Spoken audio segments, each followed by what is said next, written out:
Okay. Welcome to the monthly meeting of Apple CIDER, Rochester's Apple Computing Device User Club. We meet on the second Wednesday of the month in the staff cafeteria at East High School.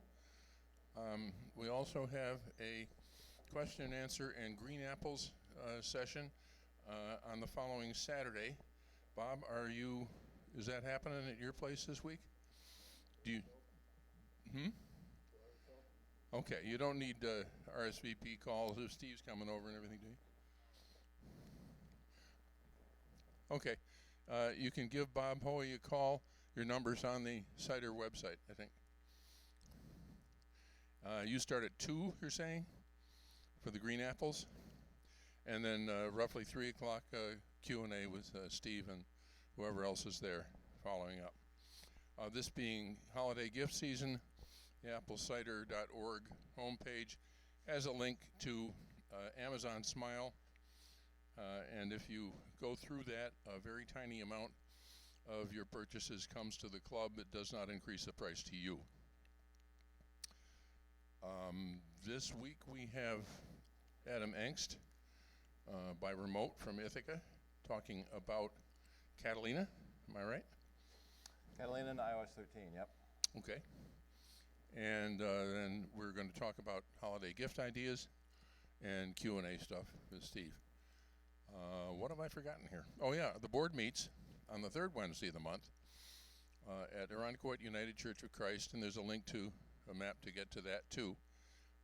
And anybody is welcome to come and kibitz and as we plan future meetings of the club.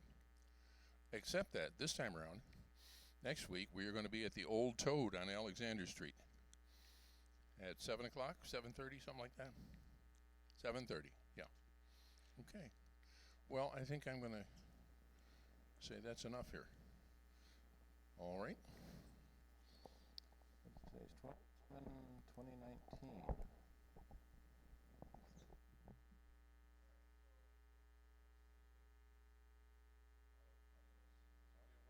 People hear me? All right. Is it going through there? Now we can put this back here. So when Adam comes on, he'll be able to see the audience. And I can hear myself. So I can turn.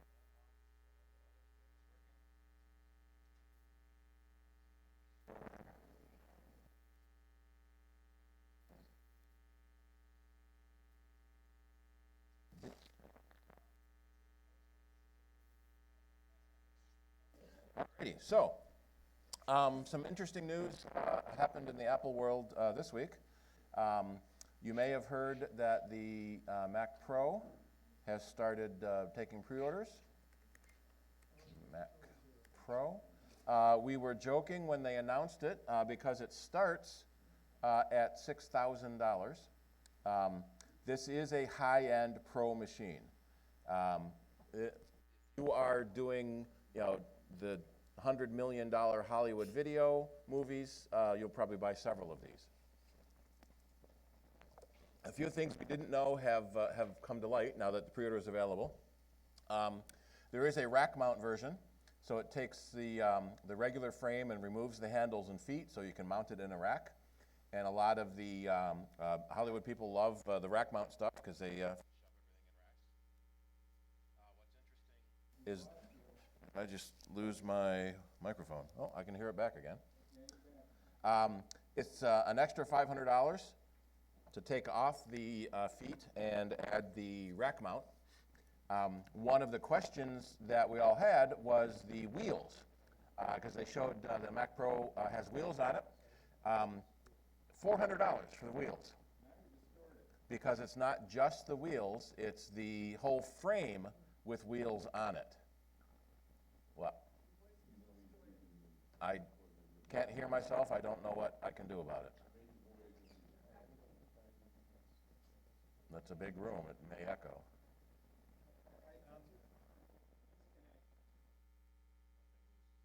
See.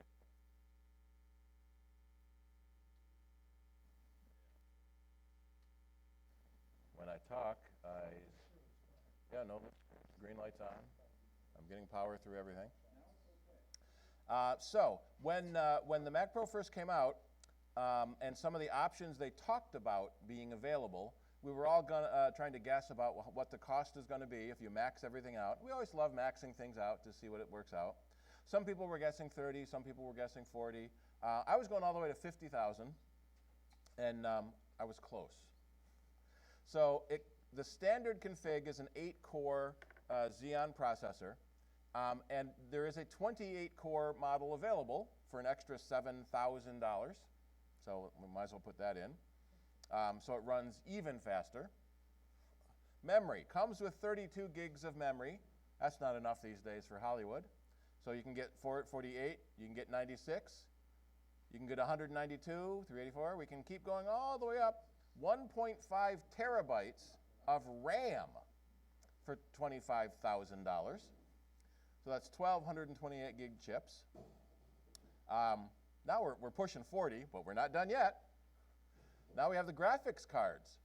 How many? So it comes with one card with 8 gigs of RAM. How many graphics cards do you want, and how much RAM do you want? Well, let's get 2 cards with 32 gigs of video RAM each. Remember your Mac Plus that had 1 meg of main RAM? So 11 grand for 2 video cards. Now we're pushing 50. And there are better video cards coming soon, so that may push the price higher yet.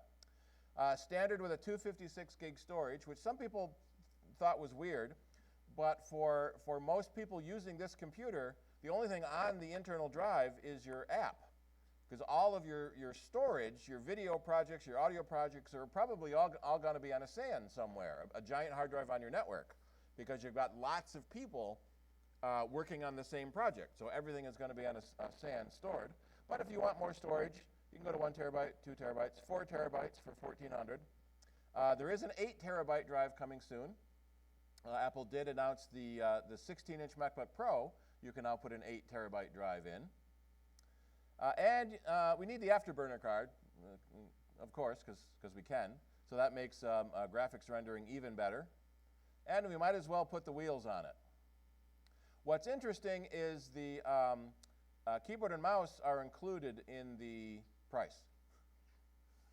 Like a typical desktop, the keyboard and mouse are included. So hardware alone, we're at $52,600. A lot of people online have been pointing out cheaper cars. The new Tesla Cybertruck is only $40,000. BMW has an electric i3 that I think is only $40,000. And so that's the computer. If you want to get Apple's Pro software on it, that's only $500 more. So maxing everything out, and that's going to take a couple of months to come. But what's really neat is if you order it now, before the end of the year, you get 6% back on your Apple card. So if you have $53,000 available credit on your Apple card, you can get 6% back. No, we're not there yet. So the computer maxes out at $52,600. But this is a super whiz-bang, literally, Hollywood blockbuster movie effects agencies are going to buy lots of these. We've got several people locally that do TV commercials and studio production are looking at them. They're probably not going to max it out. That 1.5 terabytes of RAM is almost ludicrous. Terabytes of RAM, that's even hard to think of. 32, we thought 32 was a lot. There's no 64 option, which is interesting, because then they start going by 6. So it has 2 banks of 6 RAM cards, if you want to go all the way up. So as pointed out, that is only the computer. So then you need a monitor for it, right? So that's the Apple ProRes HDR monitor, the Pro display. This is a 6K display, super whiz-bang, and 32-inch at 6K. You want the standard glass, it's only $5,000. If you want the new nano textured glass to make it look even better, $6,000. And of course you want 2 of them. In fact, the big video card, you can drive 6 4K monitors, 4 5K monitors, or 2 6K monitors. So you might as well buy 2 of them. If you want to put it on a stand, it's $1,000 for the stand. Or if you have your own monitor mounting system, it's only $200 for the VESA mount. What's interesting is it lets me order the Pro stand and the VESA mount at the same time. They're magnetically interchangeable. So sometimes you may want to put the monitor on a stand, sometimes you may want to put it on a mount. If you're getting two monitors, you probably have a mount that can support two monitors. I should have added it to the bag. $500 for the Apple Care. Probably since just about the only thing on the monitor is the LCD panel, which is probably 90% of the cost of it. The Apple Care is kind of expensive. So people are maxing things out. So a single workstation you could easily get in the $65,000 to $70,000. But when you're dealing with a $200,000 camera on a $200 million movie, it's not much. Yeah. How many you want for your agency, Ed? Yeah, so those are the latest. Apple, we're expecting Apple to at least ship one by December 31st. In fact, let's look at what the stock config is and what its shipping date is, so they can make their promised delivery date of December 31st. So they said last year it would be available this year, so they're rapidly running out of this year. Oh, so we're already too late. If we order it now, we're not going to get it till the end of January. They don't charge your Apple Card before they ship it. How are you going to get your 6%? That's an interesting question. So Dennis is asking, you get 6% if you pay by December 31st, But they don't usually charge. but most companies won't charge until it ships. So then if it doesn't charge until after then, are you going to get your 6%? Because then you'll only get your 3% typical for buying something at Apple with an Apple Card. Yeah. Someone even pointed out on the iPhones, and we might have talked about it last month, Apple doesn't charge interest when you do monthly payments on an iPhone. They just divide the payments out. So if you buy an iPhone on your Apple Card, it's negative 3% interest. So they pay you 3% back, and there's no finance charging from Apple when you buy your phone. So that's kind of a neat way to do it. You get 6% back on $50,000 when you buy a new MacBook Pro. Maybe. Can somebody do math real fast? Times 0.06. $360 on your... Well, yeah, but you're going to buy one for $50,000. Yeah, so that was the monitor. So let's go to 65. So we want the computer and two monitors. And so 6% is $4,000. Yeah. So we can buy a MacBook Pro. Yeah.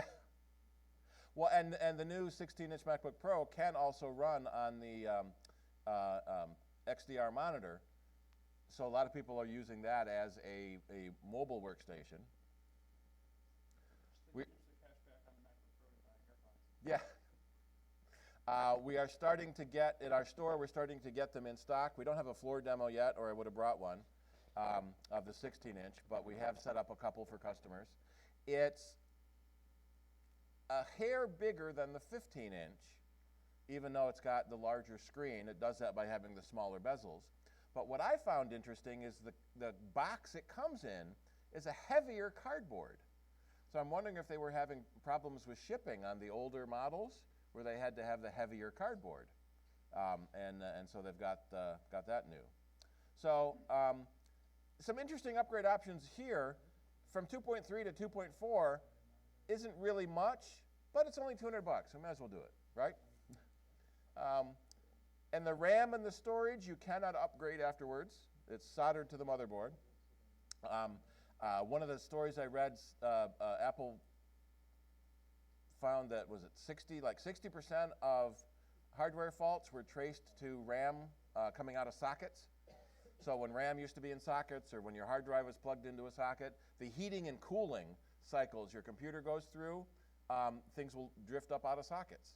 And so people would go in with a problem and you reseat the RAM. We saw that in our office a lot. Reseat the RAM, works fine. And so by soldering the RAM, it makes the computer more reliable, but it does make it annoying that you can't upgrade it yourself. Might as well go for the big video card. Now here's where it really comes in neat. 8 terabytes of storage on the internal drive. And what we're hearing from a lot of the mobile workstation people, that they love having that, so that now they don't have to carry that giant Thunderbolt drive with them for the rendering and whatnot. So we're at $6,100 without software. So yeah, we can max them both out. So what were we at? 65, 7. So about 80 if you max everything out. And then as Dennis said, we'll throw in a pair of AirPods Pro, just for that. Is anyone really considering buying the new Mac Pro? Got a MacBook Pro. Oh, that's the 16-inch. Oh, nice. We can play with it at the break. It doesn't look any different. That one of the problems that we joke about is the computers don't look any different from version to version to version. So it's hard to let people know you have the new version. So you need a sticker on the side that says, yes, it's 16-inch. Yeah, get your Sharpie on it. Yeah. There's actually a whole big industry of MacBook stickers, where people have put stickers on the back of their Macs. I love the ones that use the Apple. There's a bunch of them. They use the Apple logo to really artistic effect. Let's see this one. Whoops, no! I just wanted to make that one bigger.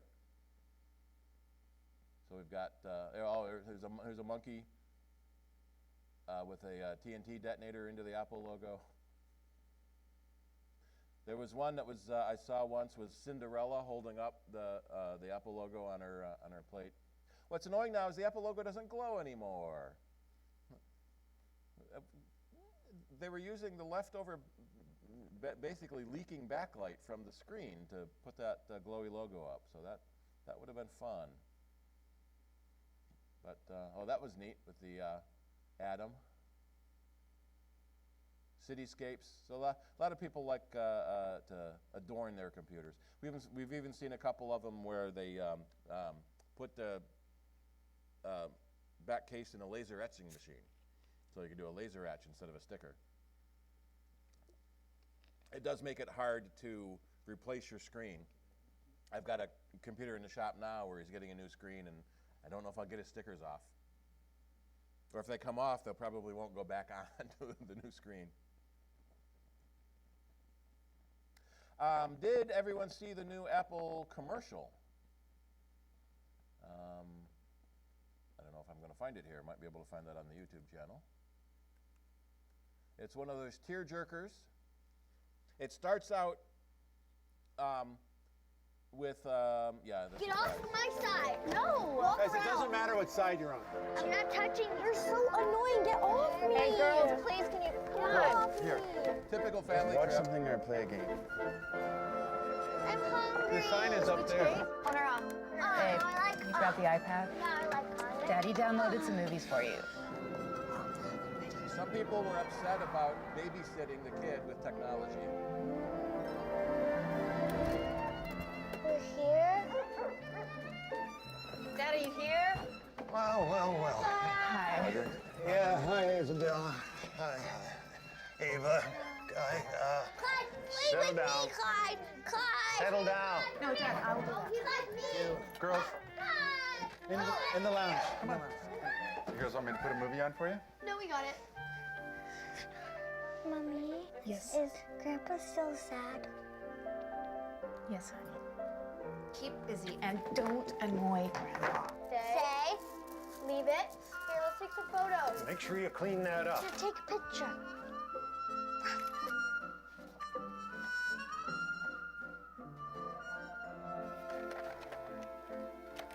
Who's that?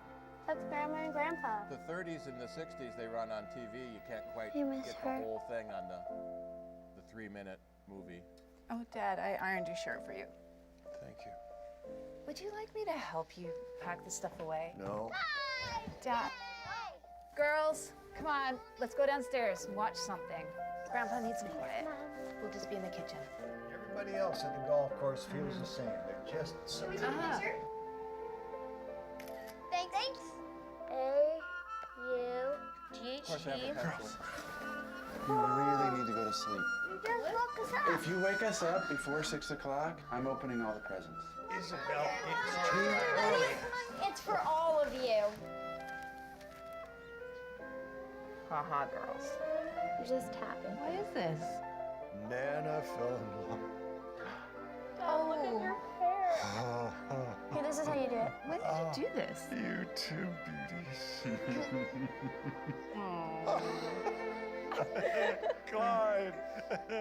Oh, no, There we are. Mom fell in love with Dad. We are pretty perfect. Yeah. You See, are. number one, the best.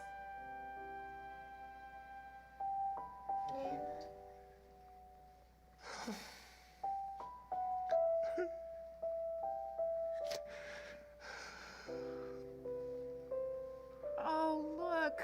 She's right there. Absolutely brilliant, both of you. Thank you.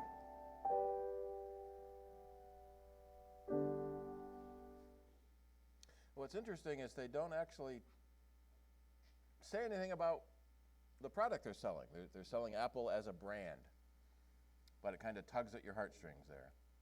And they did a similar one a couple years ago where the kids were running and playing and arguing and fighting and snowball war, and then at the end of it, they showed on the Apple TV to show off that. So it's almost an old meme where the kids aren't paying attention, they're just staring at their screens, but no, they're doing something cute. Alrighty, does anyone have any questions? We'll do some Q&A. The Mac Pro with the rack mount, do you have to order it specifically as the rack mount, or can you switch it to that after you make the purchase? So the question is, the Mac Pro with the rack mount, you have to order it ahead of time. I kind of think yes, because they have it listed as a separate SKU, yeah, and a separate device to buy. I assume it would be possible as a service part to get the rack mount kit and take the other frame off, but that would probably be ridiculously expensive. A lot more than the $500 difference it is to buy it rack mounted to begin with. Then you have to buy a rack to put it on. We've got plenty of racks. Yep. It's sideways. So this is the top. Yeah, but that's like what, 4? Probably. We should be able to get to textbooks to see what the dimensions are. So here's the insides of it. All the different processors. So the processor is just this little top bit in the corner. And then 6 RAM slots. Multiple PCI slots, the afterburner slot, 1.4 kilowatt power supply. So 1,400 watts of electricity. Yeah. Yeah. And it's probably needed if you install that 128 the RAM cards and all the video cards and stuff. 8 PCI slots. We got to get down near the bottom to find the actual. I wondered about this. So on the bigger drives, it's actually 2 modules. So the 8 terabyte drive is 2 4s in a RAID. So that's even faster yet than having a single 4. Let's see, connections, super. So that's interesting. It's got some ports on the top, in addition to ports on the front. And so when you've got it on the floor or on your little wheels, you can still plug stuff into it as well. Probably dust collectors, yep. Let's see, here we are. So it is 8.5 inches wide. So it's 20 inches deep. Aren't most racks? Well, most racks are 19 inches wide, right? So this is. So you probably put it in on the 17-inch. Keep scrolling. I wonder if the rack mount. Yeah, let's keep going. Maybe the rack mount is in there. Yeah, here's the rack. So it's 5 rack units. How many people remember the Xserve RAID? That was a 1U rack. That's right, the RAID was 3, the Xserve itself was 1. I remember one, I think it was an NAB, where they filled a rack up with Xserve RAIDs and got 750 terabytes of storage. And it was just an incredible amount of storage back then to have almost a petabyte. Now it's almost routine. We're talking about exabyte drives now. So apparently that frame adds almost just under a pound of weight. Let me take the frame off to rack stuff in.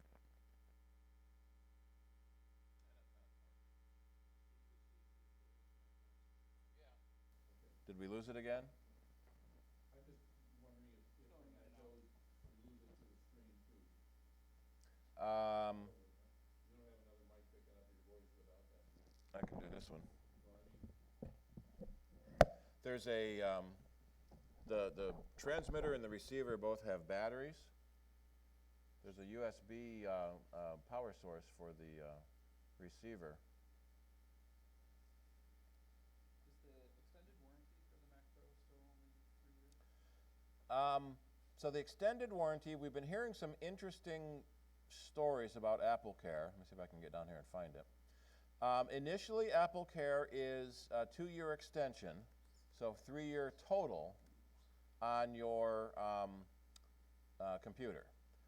We are hearing that at the end of that 3 years, and we're not sure if it's only if you take the monthly payment plan, you can keep paying month to month to month and keep that AppleCare in force. But I haven't seen that listed anywhere that you can keep doing that when the 3 years runs out.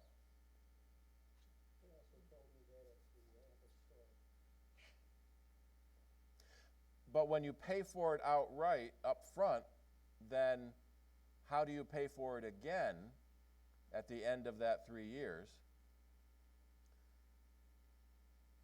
Because we've tried adding AppleCare at the end of the first 3 years. We've tried putting an AppleCare on a computer and it wouldn't let us do it. So one of the things we think it does is it may only work on the phones, and maybe then only when you do the monthly payments. Because I haven't seen, I haven't seen anywhere online, nothing about monthly or payment. Extend beyond the 3 years.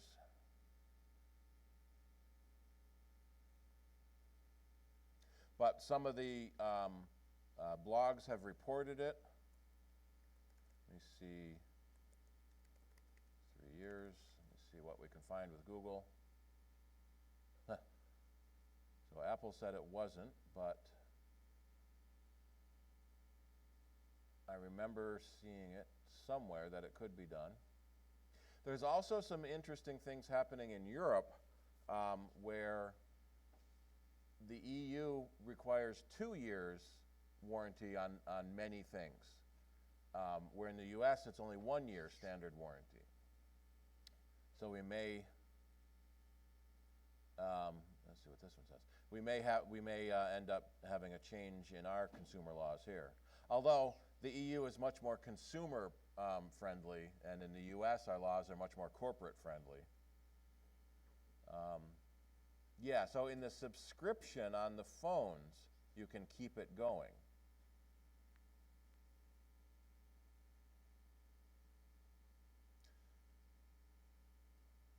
So maybe because you're paying monthly, they just keep charging you monthly. Of course, you could get a subscription for your Mac, then every year you get that new $50,000. Although it was, what was 2013, so it was 6 years since the last Mac Pro came out. Hopefully they won't wait another 6 years for this change to go. Although it's hard to imagine what else they could have added to it, because there's so much in this one now. I think if I try to buy it, it's going to ask for my serial number. Oh, let's see. Mac. Yeah, I got to sign in and give it my serial number before I can add it. Yes? before I forget this,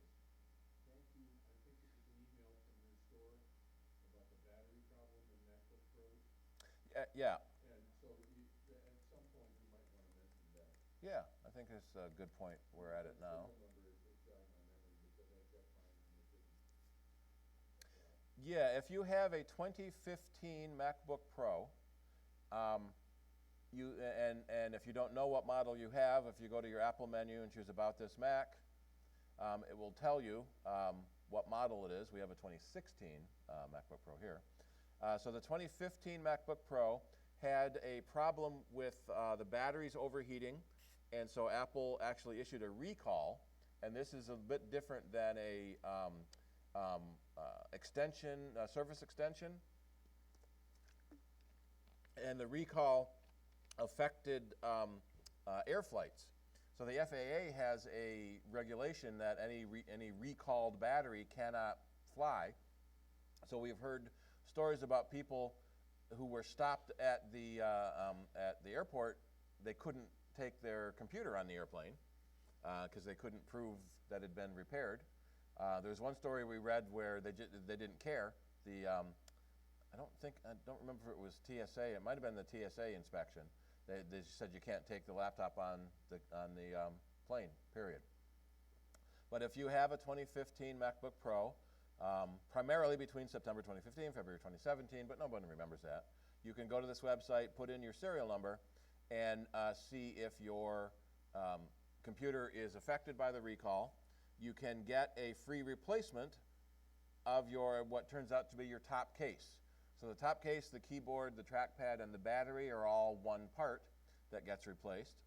When they started this program, we had to ship the computers to Apple, and they were telling us a 2-week turnaround.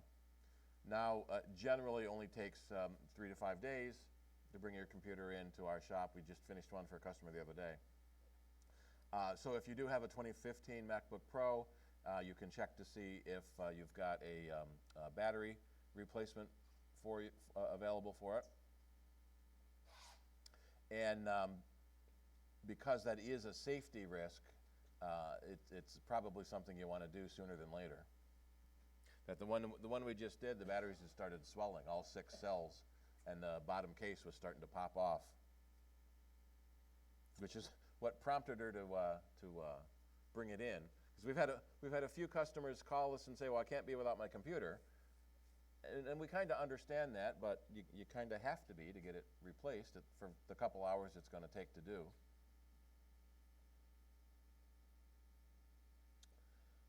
Alrighty, and another question?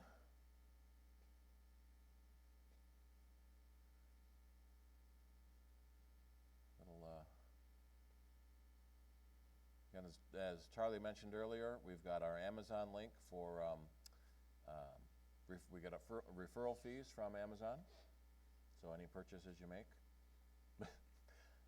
I can see what people have bought, but I can't see who actually bought them. So it's kind of interesting when you see your report on what you earned money on. I think someone bought a pack of underwear. Well, yeah, sure. It shows up at your door. You ordered, it shows up at your door. That's really cool. We are an Amazon affiliate, yes. We're both. We're an Amazon affiliate and we're an Amazon Smile charity. So there's 2 programs, and if the link on our website links you to both of them. And if you haven't picked a Smile charity, what that is you go to smile.amazon.com instead of regular amazon.com. And because we're a 501c3 registered charity, we get a second donation for charitable contributions. And if you haven't set up a charity, then when the first time you go there, it picks a charity, and they have donated $156 million to charity. I'm logged into the CIDER account, so CIDER hasn't bought anything from Amazon. But if I go to my personal account, I've contributed quite a lot. A lot of my Christmas presents showed up at the office today, and it was like 2 or 3 different Amazon delivery trucks. It was strange. We're going to Skype him a little after 8.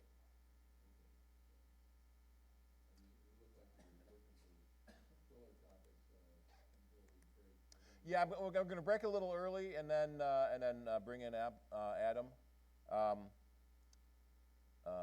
Moon phase. So the other thing I wanted to mention is kind of neat tonight. A cosmic coincidence in the morning.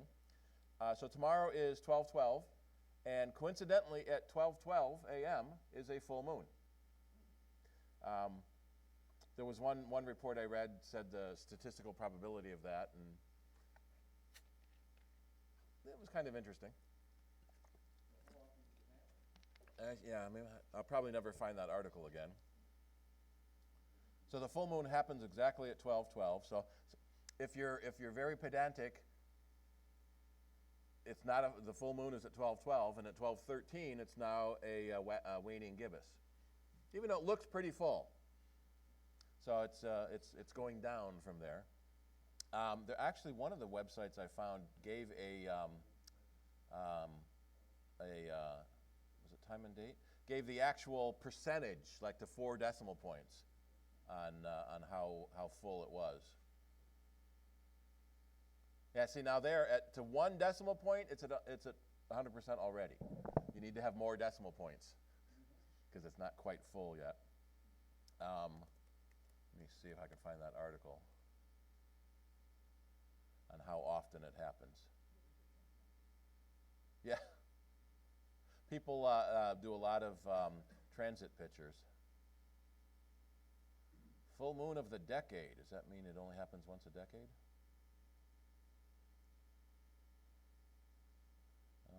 Let's see. Yeah, and so that's a good point. In the Bay Area, is that San Francisco? The full moon is at 9:12 tonight, because it's 12:12 Eastern time. So it depends on your time zone when that happens. Let me see.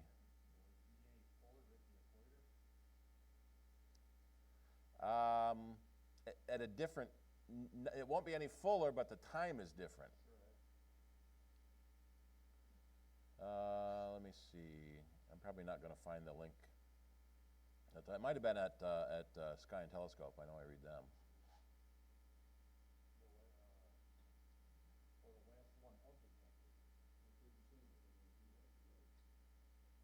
Yeah. Actually, the decade ends at the end of 2020.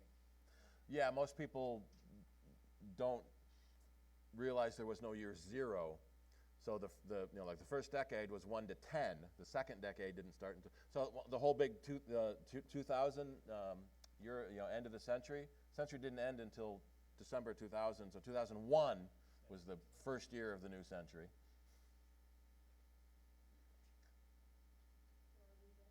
Yeah, we're probably about ready. Anybody have any last minute questions?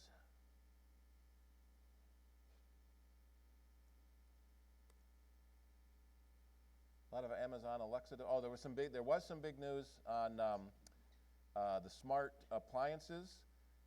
It turns out that yes, they are always listening. They're waiting for their trigger word. And what was a little annoying for Apple is that one of the reports came out that Siri's always listening to your conversations, and they send that audio to third-party people to listen to. And then a guy posted, well, I wrote that story 6 months ago. Amazon and Google and Apple all do it, and it didn't go viral. It didn't catch the news like this last report did. And basically what it is the way they explained it is they are trying to listen for the trigger word, so it has to listen. And when they hear the trigger word or Siri says, I'm sorry, I didn't understand, that can get sent off back to Apple. And in Apple's case, they were using contractors, which apparently made a difference. If it was Apple employees versus Apple contractors was somehow different. To listen to that audio to figure out why it was misunderstood and how to make the algorithms better. Ring got into trouble a few years ago because their video was going to one of their contractors to help on the object detection. Is it a person? Is it a cat? Is it a car? And their contractor was in Ukraine, which apparently made it worse too. And so what Apple has done, and you may have seen it on new OS installations now, there's another screen about, do you want to help make Siri better? And in smaller print, it says something about, we occasionally send random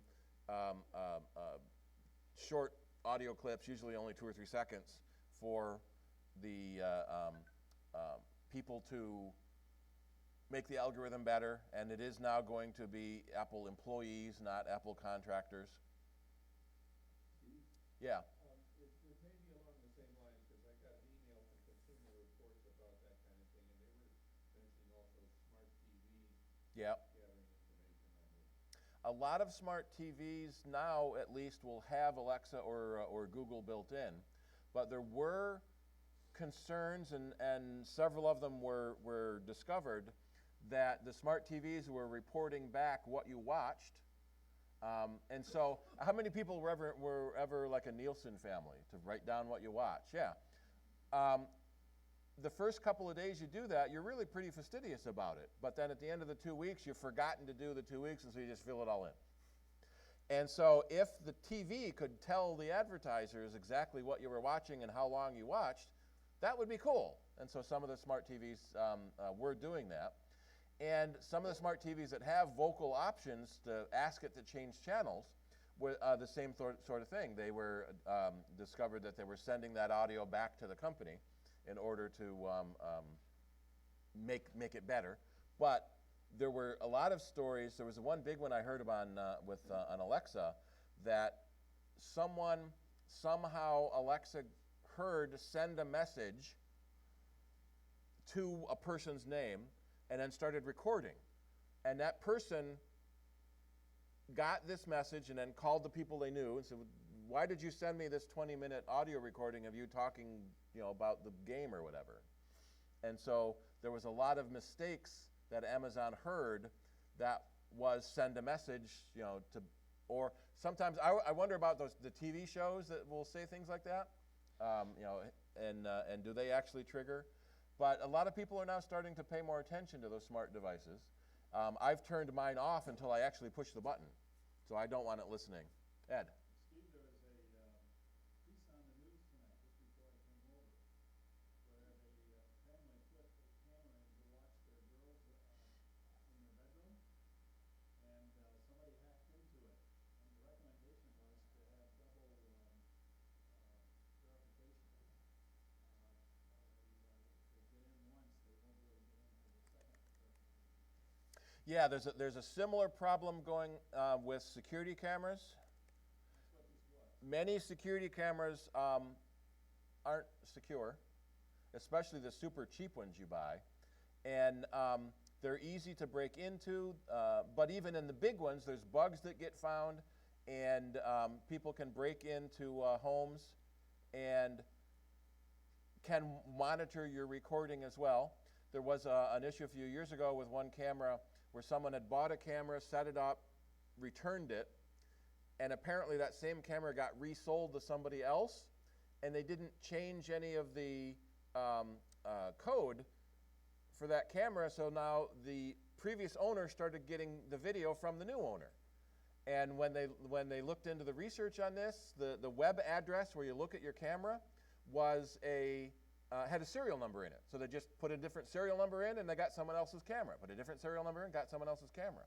So you have to be careful about your security cameras and what you are dealing with. One of the big things we have seen, there's a camera company, Wise. They have a $20 static camera or a $35 pan tilt zoom camera. They are taking their security pretty good, pretty serious. There's no web interface. I've been testing them, which is a little annoying. So it only works with an app on your phone and only when you log into your account. But the ones that give you web browser access are more convenient, but those are the ones that are riskier because people have to get into your web browser. So if your camera supports two-factor authentication to log in, then you probably want to turn that on. So when you log in to look at your camera, it sends a code to your phone to make sure that it's really you logging in. The other thing we often say is put your camera on your guest network.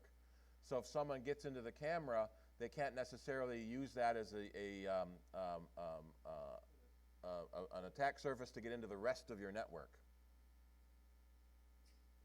Alrighty, so let's take about a 10-minute break. We will get Adam on the line to get everything started and talk about that next. I can take any dues if anyone wants to renew their dues, and I can check expiration dates if you want.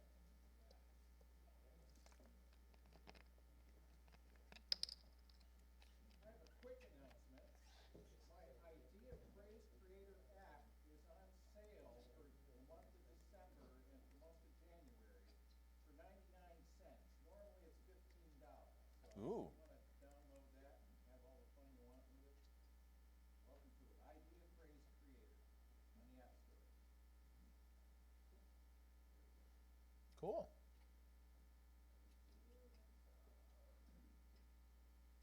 So it's great to support local developers.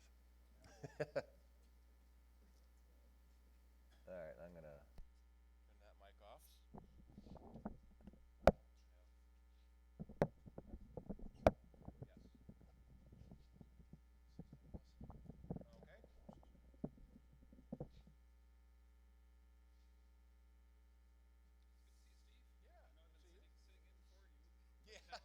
When I'm not there, and yeah. That reminds me, Nick is going to be away.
Hello.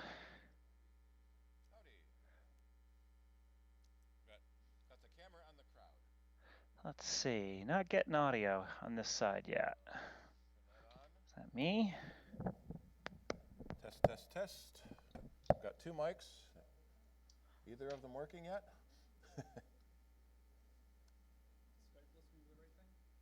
It's supposed to be. Let me get into that. I'm not seeing any. Change it to here. Do I see anything here? Are you getting me now, Adam? Nope.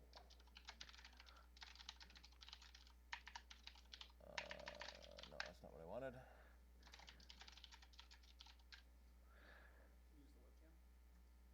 I'm trying. All right.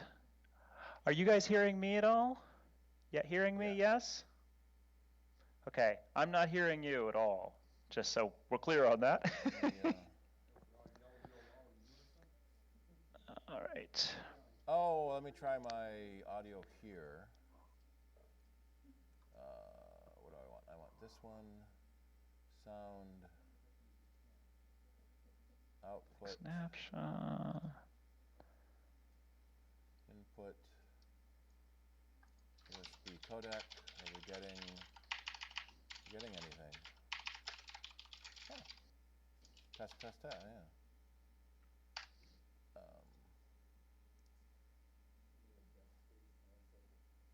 Let's see, share screen. Oh, you want to share me or share you? Yeah.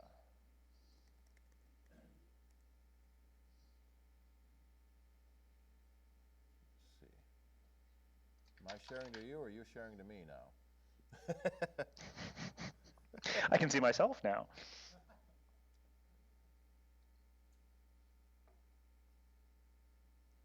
So I don't think that was the one I wanted. Yeah, all right, let me turn that off. No! Wrong button. Yeah. Oop. Wrong button. Wrong button there. I hung up the call instead of turning the screen sharing off. Hear us yet. No, I can't hear you yet. Got.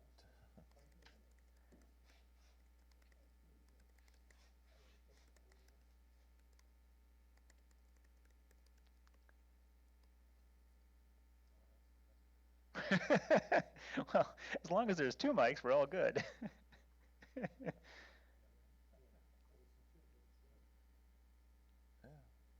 Neither mic. So now we're on the internal mic. Test, test, test. We're getting out. We're getting in. Let me try this. Let's try this mic. Let's go to the webcam mic. There we go. That sounds like audio.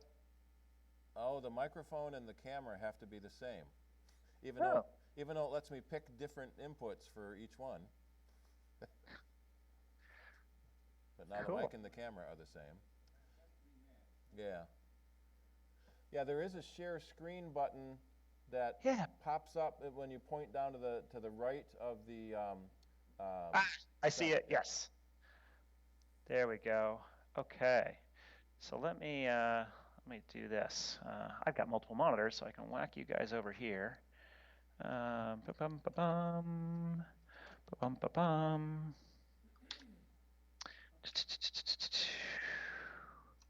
Can't see the penguin behind you. You in a new office?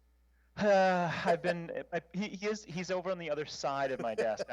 I have a foot injury, so I have to be sitting now instead of standing. So yeah, the penguin. He's there and he's got his Santa hat on because it's that time of year. Okay, let's try this. Let's just see if you can. So do you see my my slideshow now? Yep. Okay. I can't actually play it, I don't think, because it'll do. It'll take over my other screen when I do, which I don't necessarily want. Oh, wait, maybe that's not true. Disable presenter display. Let's try that. Nope, it takes over the whole screen. You want the presenter display on, so your second screen has your notes. Yeah. Well, I don't have any I was getting notes. backwards. No. Yeah, I don't have any notes, so it doesn't matter. But regardless, it takes over both my screens when I switch into play mode. So you'll get to look at the. You'll just get to see stuff. We'll look There. ahead to those tiny thumbnails. You're right. You can look at the tiny thumbnails. It's not like there's anything else to look at. So, okay. And okay, let's see. So then, if I want to stop sharing, now you should see me again. Yes. Yep. Okay, good. So I just have to remember, I can't really tell super easily. It's not super obvious, so I'll switch back and forth as need be. So it looks like you guys are in a different room since I was last there. Yeah, they were remodeling and what's the word I want? Cleaning out the asbestos in the old form room. Oh, So really? we're in That room actually had asbestos in it too? It certainly seemed like it hadn't been renovated since like the 40s. Yep. So we're in the staff cafeteria now. We kind of like it a little better. Yeah. The auditorium was a little large and impersonal at times. Yeah. All righty. I think we're ready to go. Yeah. Yeah.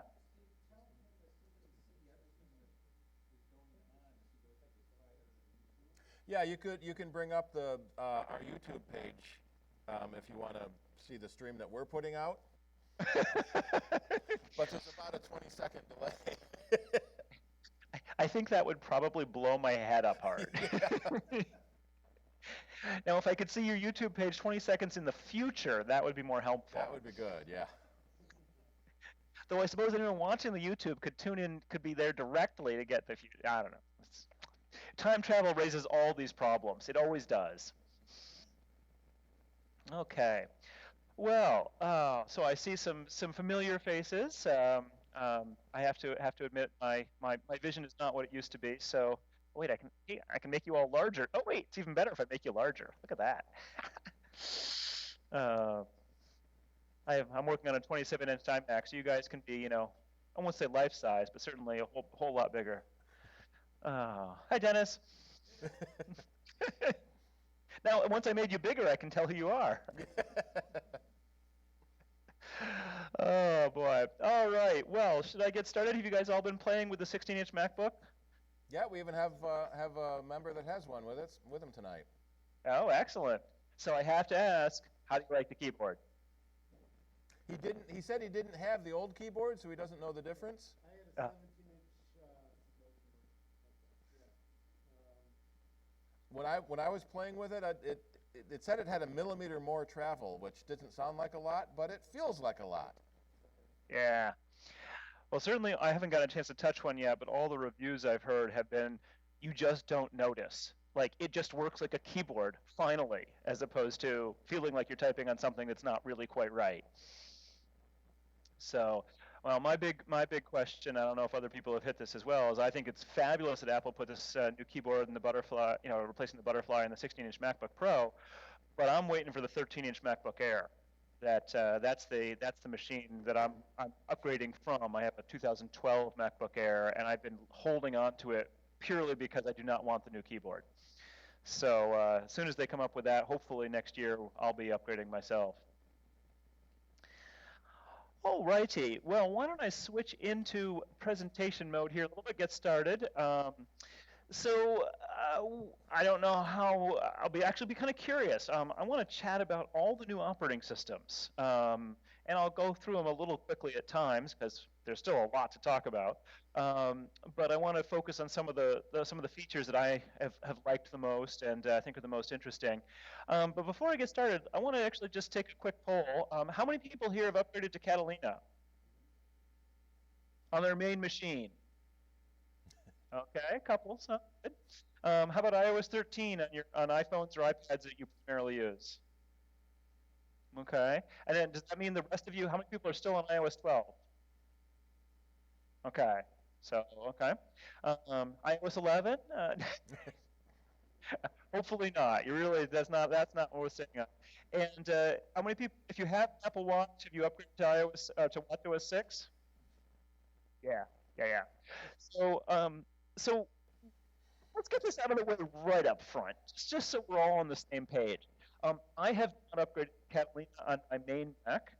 I have it on my laptop, and I've used it there, and for the most part, it's been okay. But I am currently still recommending that people hold off on Catalina. As you may have seen after yesterday, 10.15.2, and the there were a few bugs fixed, but the ones that actually concern me the most have to do with Apple Mail. There have been a number of reports of Apple Mail destroying its mail store. When you move messages around between mailboxes, sometimes when you do the upgrade, it's not quite clear yet. And I don't think they're necessarily all that common, but destroying mail store is a real issue because you can't restore it from backup. Like if you think about it, if something messes up your mail on the iCloud server, the Gmail server, wherever you get your mail, your host can't restore from your backup and get that back in a useful way. So that's a real problem. So that's the big reason why I've been holding off. I'm hoping to see 10.15 with some mail changes. So actually, one quick sidebar here. I'm getting a little bit of feedback, so I'm going to mute you guys. And so if you want to interrupt me, Steve, if you could just ping me via the Skype chat, and I'll come out of mute. Yeah, there we go. Okay. So I'm muting you, so there we go. Oh, okay, maybe that'll help. Oh, okay. Now I'm still picking stuff up. Maybe it's just Skype. Yeah, I'm still picking you up. Other mic. Okay. Now I'm still hearing myself. There we go. Perfect. Okay. So yeah, ping me on the chat if you want to talk. All right. So I said I have not upgraded to Catalina, and I am still recommending that people hold off. Some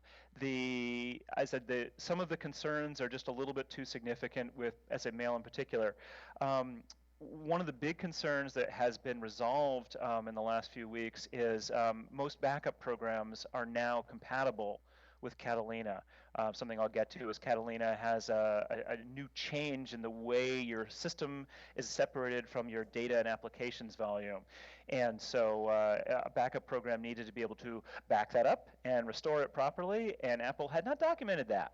So the backup developers were all trying to figure that out on their own. And so SuperDuper, for instance, just updated, I think, about a week and a half, 2 weeks ago. That was a really big one. Carbon Copy Cloner is up to date now, and as increasingly they are. But that's the other real thing is I cannot recommend that anyone upgrade to an operating system that you cannot back up. That's just insane. So Time Machine obviously did work, but a lot of people rely on other backup programs as part of their strategy. So iOS 13, iPadOS 13, my take is that if you haven't upgraded, there's no harm in waiting a little longer. But for the most part, if you do upgrade, it's working pretty well, although Apple is fixing bugs like you wouldn't believe. I mean, we just got iOS and iPadOS 13.3, and I think that's the 9th release so far this fall, which is crazy. It is just nuts that Apple has so many bugs in these shipping operating systems. And so, again, if you haven't upgraded, there's no harm in waiting a little longer. But if you have, just make sure you keep installing those updates. Let each one set for a day or two, because sometimes Apple releases one, and then a day or two later comes up with another bug fix. So that's been a little troubling. watchOS 6, on the other hand, I have heard nothing bad about. As usual, you upgrade your watch, it just works, and it's not really a problem. We did just get watchOS 6.1.1, which had a few security updates. There's just no hurry. Install it when you get to it. Security updates for the Apple Watch I find sort of amusing, because of the concept of someone, hacking your wrist. Just, I'm really having trouble worrying too much about that. So, all right, let me switch over to my screen and get into the presentation. So we're going to start with Catalina and start sharing. So hopefully you should be able to see my keynote screen over here now. Good, thank you. Thank you for nodding, Dennis. The feedback. So let's get right into Catalina. Come on, bum, bum, bum, bum. There we go. Catalina, wonderful little island picture here, and new features. So here's the really, really big one for a lot of people. iTunes is dead. Ding dong, the witch is dead. All the people have been complaining about iTunes for the last 20 years? How long have we had iTunes? It's been a long time. Apple has replaced it with 3 apps, sort of, actually 4. So you can see we have music over there on the left. That breaks out the music features. TV, which breaks out the video features. Podcasts, breaks out the podcast features. And then the Finder. And so this is in some ways the most interesting part of it. If you connect your iOS device to your Mac to transfer data, now you do that in the Finder rather than in iTunes. So it actually makes sense. It's a good way. I think it was a good redesign on Apple's part, but it's something that you'll want to keep in mind if you manage stuff that way. Here's actually sort of one of the most major and yet least appreciated yet upgrades so far. The Reminders app kind of sucked before. I mean, it was a really, really simple list. You could have multiple lists. You could have tasks inside the list. You could mark them as done, you know, that sort of thing. But it was really pretty dumb. And so Apple completely rewrote it. You got smart lists. So you can see in the screenshot, you got today and scheduled and all. So those are ways of breaking, pulling out collections of tasks that are due today, for instance, or all the scheduled tasks. See them all without breaking them out by list. The per list sorting is a big one for me. Drove me nuts. Some lists you want to sort by date because they're scheduled tasks. Other lists, they don't have dates. They're just things you're going to remember, say, or they're ideas you have. You want to sort those maybe alphabetically or maybe manually. Previously on the Mac, you could have one sort for all of reminders, which made no sense whatsoever. So we got per list sorting. We got attachments. You can add attachments to tasks, kind of neat. The messages integration sounds like it's cool, and I'll explain why. I don't know exactly how this works yet in a minute, but in theory, if you have attached someone to a person to a reminder, when you're talking to them in messages, it pops up a notification saying, hey, did you want to remind them about this thing that you put in reminders? Now, I don't actually know if that works yet, because you'll see my last point here, don't upgrade when you launch reminders. It asks you if you want to upgrade to the new database format. You have to do that to get all the new features. But if you do that, you lose compatibility with people who are using iOS 12 or Mojave. So that's true. So if you have a Mac running macOS Catalina and a Mac running macOS Mojave, boom, they can't share reminders anymore. Same with if you just share some of your reminders with someone. That's something which just isn't possible unless they upgrade to iOS 13 or Catalina. So I haven't done this because a whole bunch of my devices are still running older operating systems, and well, I shouldn't say that. My primary Mac is running Mojave, so I haven't done it yet. That's probably going to happen over this winter break, and then I'll be able to know more about that. But do keep that in mind. If you do upgrade and you get this prompt about doing it, make sure you know what you're doing before you accept the prompt. And you can always upgrade later. I mean, obviously, there's no harm in waiting. Notes, Apple revised fairly significantly as well. You have a gallery view you can see over here on the side. So instead of a list, you can now get all these little icon-y things. Shared folders is kind of neat. So if you actually are sharing a bunch of things with a particular person, you don't have to do it one note at a time. You can share a folder. That's handy. View-only collaboration, also cool. So you want to show someone what you're doing, but you don't want them messing with your data? View-only is your answer. The checklists are better. Apparently, people really like making lists of things and notes and checking stuff off and all that. And you can, move stuff around more easily. You can check and uncheck. You can reset a whole list. If you've gone through your list of process tasks and you want to mark them all as undone for the next time, do that. And then finally, better searching. Apple sort of says this whenever they, pretty much whenever they do anything. In essence, they're looking more deeply into the stuff you've put in Notes. So if you put attachments in there, it will look inside the attachments now for searching. So that's nice and handy. Photos. Photos gets a ton of attention pretty much every version of an operating system release because let's face it, what do people do with their iPhones? They take photos. Lots and lots of photos. So with Catalina and iOS 13, these features are actually relatively similar. We got this new years, months, and days views, and you can see this is a month view here. So you can see my October month is showing me a couple of tiles for the days when I took a lot of photos. You can see I was taking photos at cross-country races. That's why I have a lot of runners in my photos. But it's important to know, and when you zoom in on these, you click on a year, you go into months, you click on a month, you go into days. Photos is curating what you see. You will not see all your photos in Days View. You want to click that All Photos button over here on the right. That will show you every last photo you took in a nice normal grid view. And much as I appreciate Apple trying to make it easier to look through my photos and stuff like that, the fact is I always want to see my photos in All Photos view because isn't it kind of distressing if you are looking for something and then you don't know if it's there because it's not showing it to you? So a little frustrating that, but remember that. There's more personalization. Apple makes a big deal about the AI features in Photos. Honestly, I have no idea if this stuff actually works in a useful way or not. It does do some things, like if it recognizes a person in one of your photos, it'll ask you if you want to share the photos with them.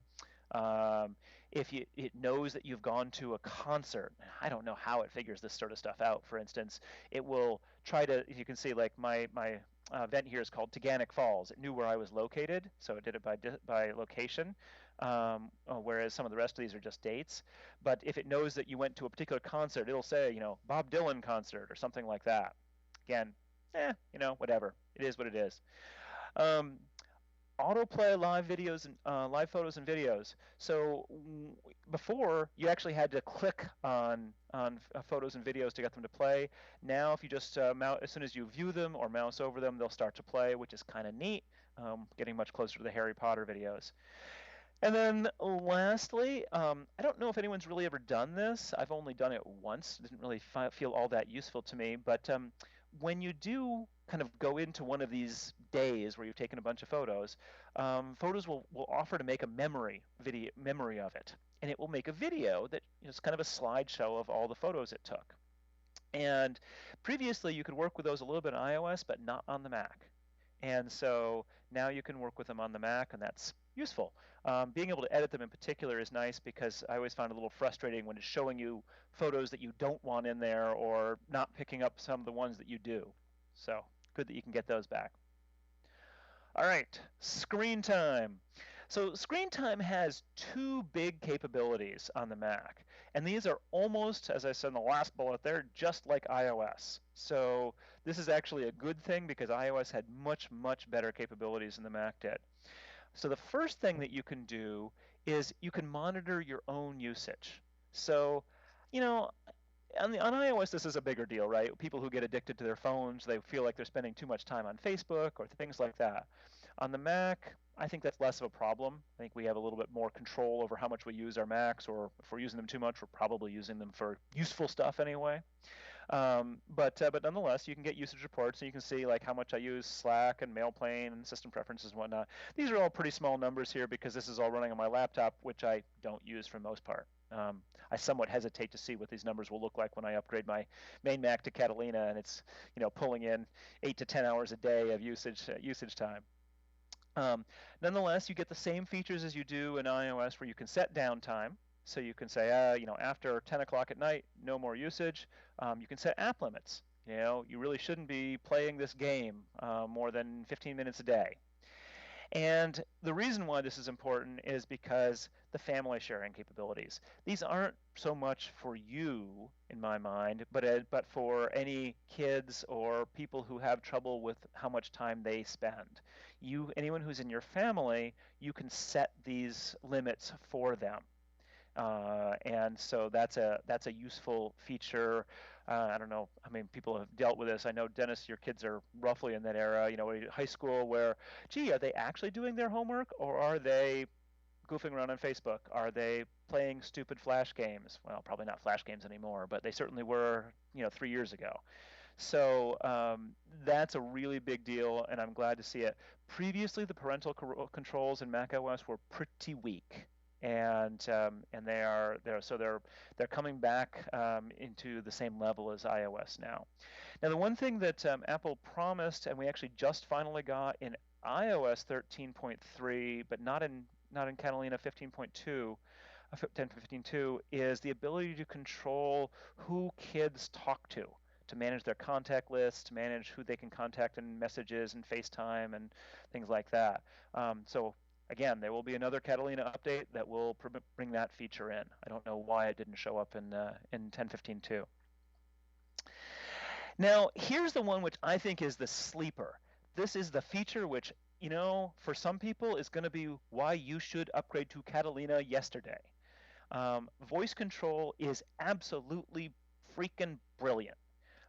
This is, so yeah, this is the feature. If you don't have control over your hands, if you are, people in wheelchairs or quadriplegics, things like that, this is what you need, because Nuance dropped Dragon Professional for Macintosh. So for the last 9 months or a year, there was no solution for continuous speech recognition on the Mac because Nuance ditched us. Nuance is a terrible company. They've done this to the Mac, multiple times over their history. It's like Charlie Brown in the football. With voice control, Apple really stepped up to the plate. You get full continuous speech recognition. So you can just talk and talk and talk, and it will write down everything you said. It's not perfect. I can't say whether it's better or worse than Dragon. Wasn't a Dragon user. It is worth noting that Dragon was speaker dependent. You had to train it to your voice. This is speaker independent. It will just recognize you, whoever you are, wherever you are. Probably that makes Apple's technology a little less accurate because it's not going to pick up on your particular nuances, so to speak. But that is the one big difference that I know about. However, you get text editing. So you can say things like delete previous 3 words, move to top of page, move to the end of the sentence, change that word to this word. It's just truly neat. Now, what I've found kind of interesting, I actually just wrote an article, probably come out in Tidbits tomorrow or the next day, reviewing a couple of iPhone cases. And I wrote it entirely on my iPad Pro using voice control. Now, I didn't dictate the entire thing because it turns out voice control is not very good at custom words. I say it's got custom words, and it does. You can put in your special words. But I was writing about the book case by 12 South. Book, capital B O O K, capital B O O K is one word. I'm not going to make a custom word out of that so I can write one article. So I ended up basically having to type that in each time or fix it. And the same with the names of the companies and stuff like that. But what I found really, really great was the combination of being able to use the keyboard on my iPad Pro and touching the screen and talking. So I could do things like, if it got a word wrong, I could double tap the word to select it, and then say the word I wanted it to replace with. Or I could just say, replace that word with this word. All sorts of things. And you learn kind of what it does well, what it does badly. Needless to say, it has trouble with cognates. So it's going to get it right a fair amount of the time, but it's going to get it wrong a fair amount of the time. Or, did you mean, T-H-E-I-R, T-H-E-R-E, T-H-E-Y, apostrophe R-E? There's no way to know. And if you use it, you'll learn things that it discovers or it thinks are cognates. I have trouble with well and while, it turns out. So that's something in my pronunciation. And it does differently, works differently actually if you're speaking continuously than if you're like trying to fix a particular word. Because if you're speaking continuously, it can do some AI on how these words probably go together. Whereas if you're just putting in a particular word, it's just got to guess. So interesting stuff there. the last thing is that the switching between dictation and commands is really pretty cool. So you can actually do things like be talking away, dictating, and then say tap the send button. So you're dictating an email. So you can dictate your email and then just say tap send. And it will know that you don't mean to type out tap send. So the only thing I would say about it is that it's too bad that we're not getting these capabilities in Siri dictation. So if you just hold the side button down on your iPhone to dictate via Siri, works well. Or sorry, not hold side button. If you're tapping the keyboard button and dictating via Siri, it works well, but you lose all the editing capabilities, and all of that. It's sort of the same old stupid Siri dictation. This is much cooler. So the trick, and this isn't as seamless as I would like, is that you can use Siri to turn voice control on and off. So what I do when I want to use voice control is I hold down my side button and I say, turn voice control on, and then I do my stuff, and then when I'm completely done, I say, hold down the side button, and I tell Siri, turn voice control off. And so that's a way to toggle it on and off super easily without having to go muck around in the accessibility settings. Well worth playing with, though, and I really recommend it. Just give it a try. It takes a little bit of getting used to because it's different, but if you've ever felt like it's just too clumsy to put text in, particularly in iOS, but now in Catalina as well, it's the same technology in both, works really well. All right, two more things quickly. Sidecar. If you have an iPad, you can now use Apple's Sidecar to turn it into a second Mac screen. Yeah, Steve's commenting in my chat. Voice control is absolutely essential, as I said, for people with mobility issues. And if you know anyone like that who's struggling with how to control a Mac, you might sit down and show them voice control. As I said, works in Catalina, works in iOS 13, brilliant on both. Any event, Sidecar. Sidecar is cool. It's Sherlocked a couple of programs and products, a Luna Display, a Duet, a couple of the independent things that would turn an iPad into a second screen.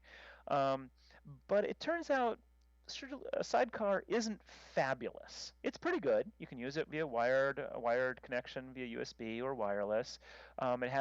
It's one cool feature is it gives you a touch bar. So if you don't have a MacBook Pro or MacBook Pro with a touch bar, you can actually get a touch bar like thing on your Sidecar screen in specific apps. That's kind of neat.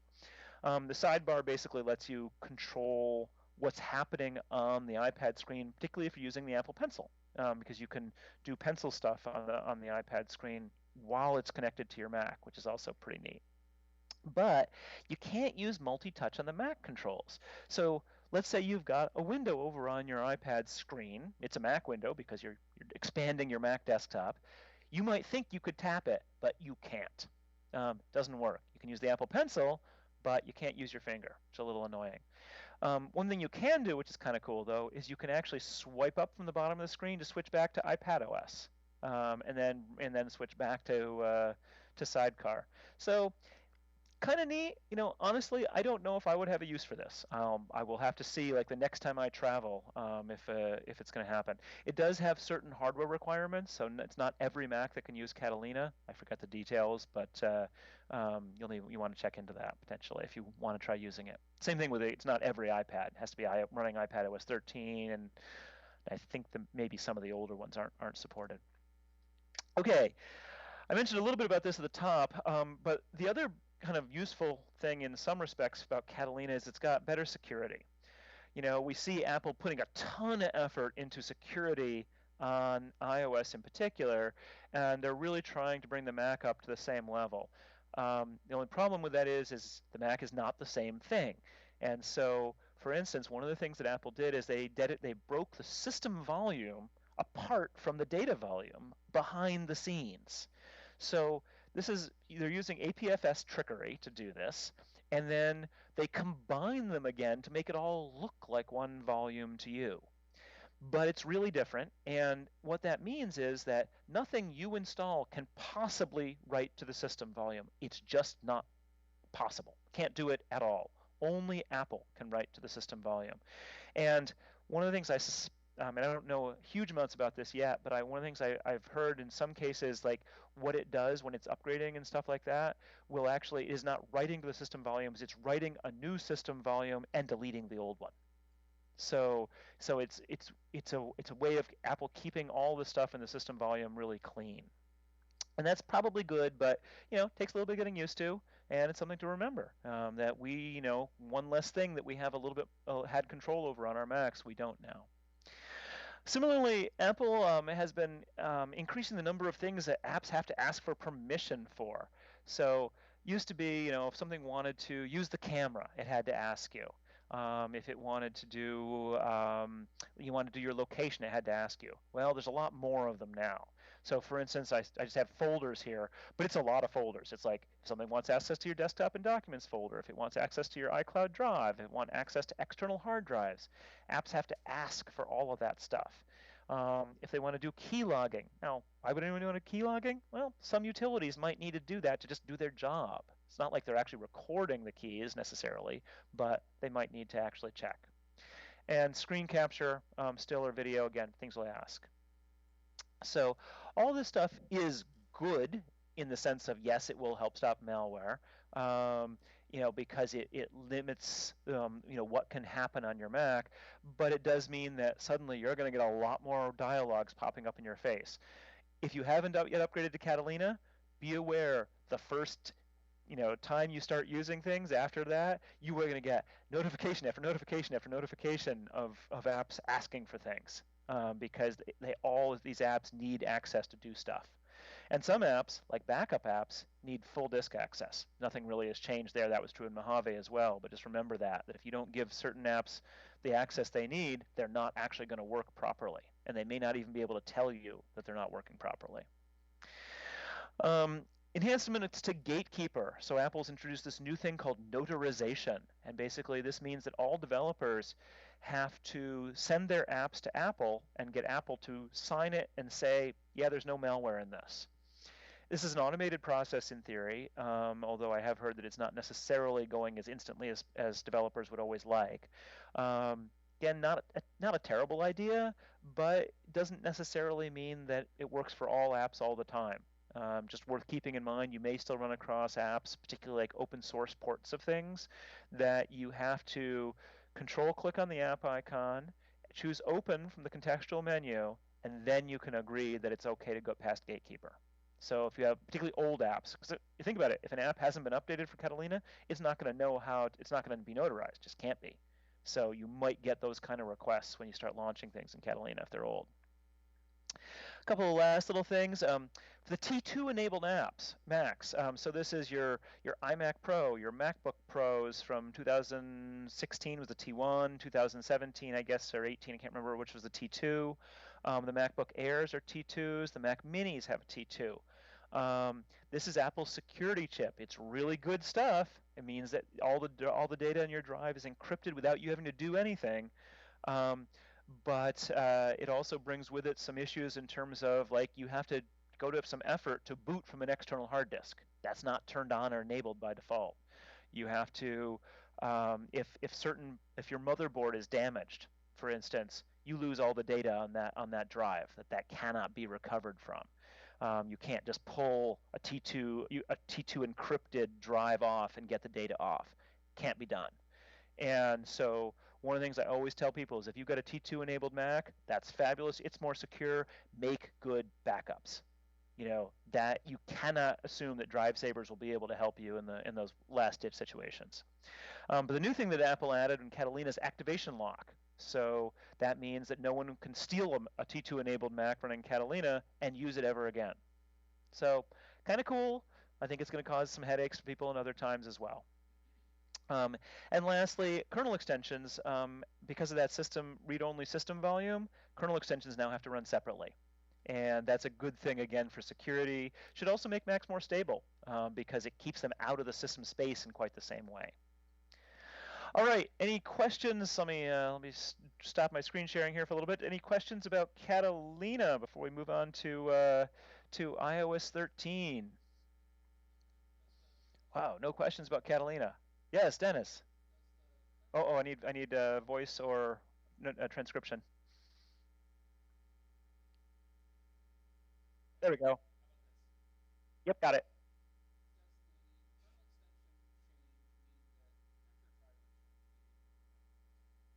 Ooh, good question. Um, I think that's one of those it depends questions. Obviously, for most printers, Apple provides the drivers. And when you install a new printer, it just goes out and gets it if it needs it. And you may start seeing like, Epson printer drivers showing up in software updates periodically. My suspicion is in those cases, no, it won't make any difference at all. However, if you get some kind of a strange or unusual printer that requires something different, my guess is that they're going to have to do something to make that possible. So if it's got just usual features that can't be handled via a normal printer driver, they will have to update their software or probably work in Catalina.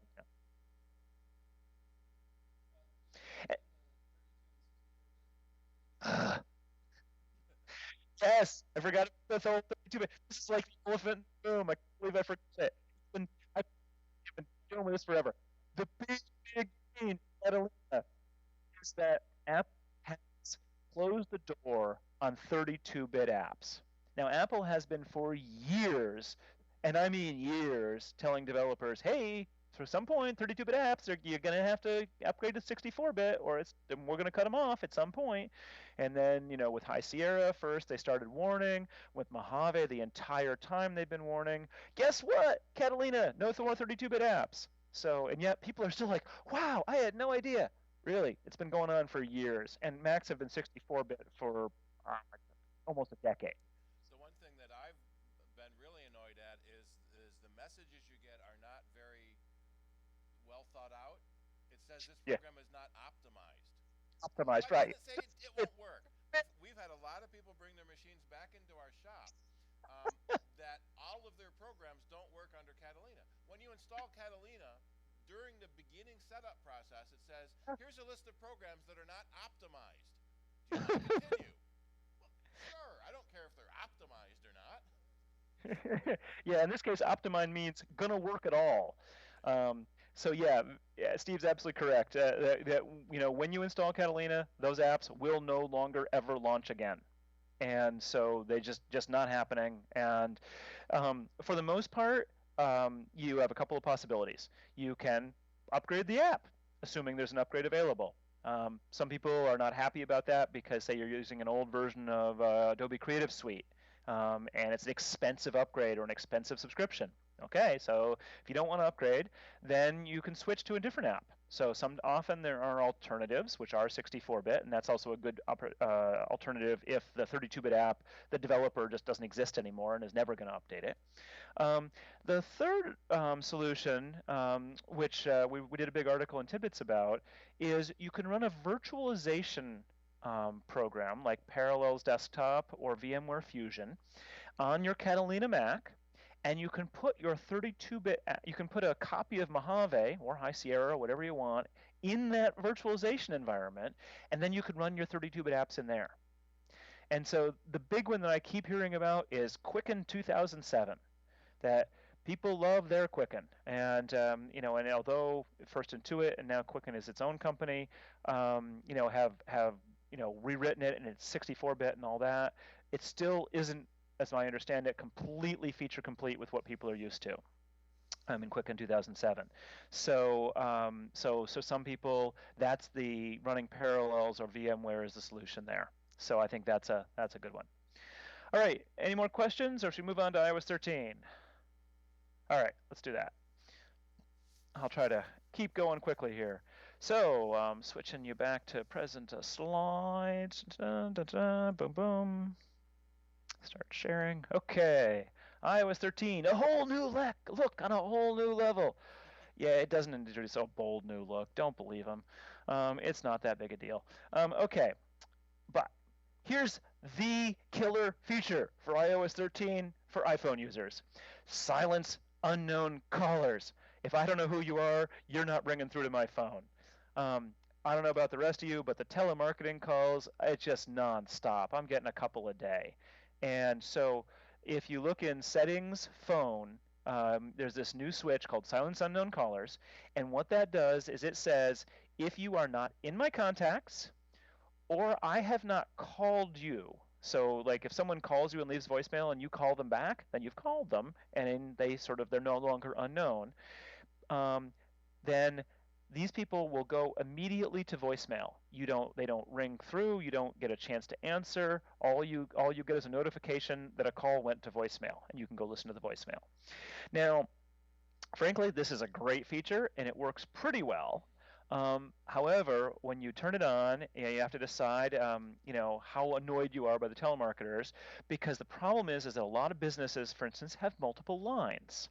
You might call them on one line and they might call you back on another. And so if that's your doctor, you might not want to send them to voicemail. Alternately, you say, hey, I'm willing to put up with the pain for a little while, and I'm going to just get all these people into my contacts, or I'm going to make sure they're not unknown by calling them back, and then it should work. Also, if you have I'm in Ithaca, so obviously Cornell University. People call me from Cornell. I just get an unknown caller. It never picks up caller ID from Cornell. Their system blocks it in some way. So those people would all be unknown and it wouldn't get through. That said, what's the harm if someone goes to voicemail most of the time? So, and you can always turn this off. This isn't a permanent switch. So if you're expecting a call, turn it off. No harm in that. And you can always do the usual thing where if you turn this off and you get a call, you don't recognize it, just decline the call, send them into voicemail manually. So, but nonetheless, I think this is a big feature, and I'm glad Apple finally did it. So here's another thing that I'm really happy with iOS 13 about is they've significantly improved the text editing. I can't show this to you, unfortunately, but look at some of the things you can do. Instead of having to press and get that weird magnifying glass to be able to put the insertion point somewhere, you can just tap the insertion point and drag it around like a thing, and it works really well. You can double, triple, and quadruple tap to select word, sentence, or paragraph. That's just like on the Mac where you can double, triple, or quadruple click. So I'm glad they did that. They got gestures for copy, cut, and paste now, and they actually make sense. I mean, it took us this long to come up with these things, but seriously, you can pinch in to copy. So think of it as sort of grabbing something.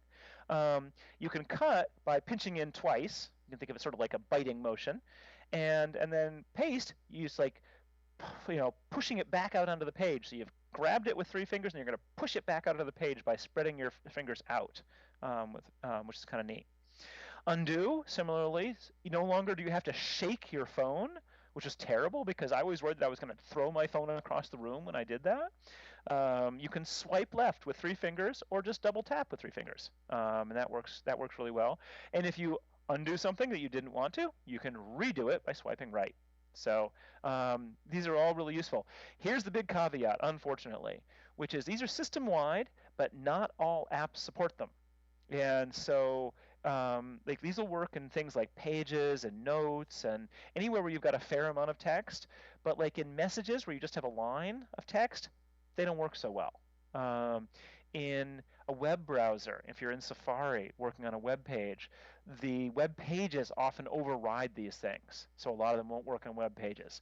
So this is the only fallacy, which is Apple's gone and built all these great system-wide editing things, and they're not going to be everywhere. So hopefully, if you're the sort of person who's doing any kind of text editing on iOS, you'll remember these, and if not, hopefully you'll remember that they exist when it does come up.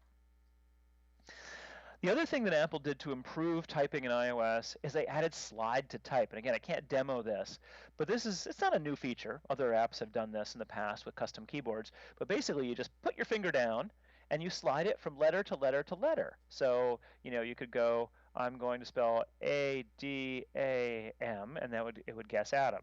And basically, you let up for it to have it guess. And you can move pretty quickly with this. So, you could say Losing to get losing, all that kind of stuff. I find that this is actually a really good way of typing, particularly longer words. And you can switch between tapping to type and sliding to type anytime you want. So word by word, doesn't matter. You can, and so it's a really nice thing to train yourself to do. And this does work in Messages and everywhere that the keyboard shows up. So I strongly recommend you give that a try. Now this floating keyboard, notice this is an iPad screen here showing notes, and this is the new floating keyboard. And basically, it's just another way. The iPad keyboard is normally freaking huge, and it's just too big to use with one hand. But sometimes you only have one hand free, or if you want to use the slide to type, you don't want to be on a really huge keyboard where you have to slide all over the place. So you get this new floating keyboard, and you get a nice small one that just works like the iPhone keyboard right on the iPad. And then you drag this thing down. You drag this little control down there, and you can dock it again and get the big keyboard. You can still do the split keyboards if you like the split keyboard. This new floating one is just different in iOS 13.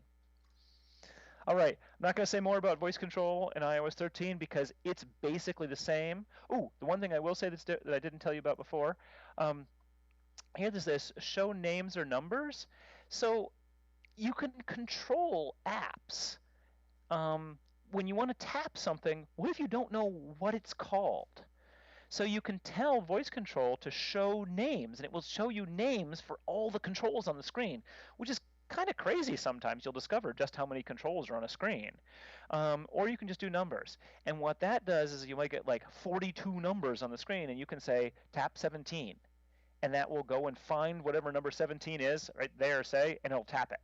And so that's how you can control just about anything. Again, probably more trouble than it's worth for someone who has capabilities with their hands. But if you're having trouble, just your hands aren't as good as they used to be, or some kind of health issue is preventing you from doing that, remember this because it's really useful. And as I said, it just works just as well in iOS 13 as it does in Catalina. There's a new Siri voice. Apple made a big deal about this. It sounds good. Apple's doing, in the past, Apple had voice actors. Remember there was articles that went around a couple of years ago about this woman who was the voice of Siri.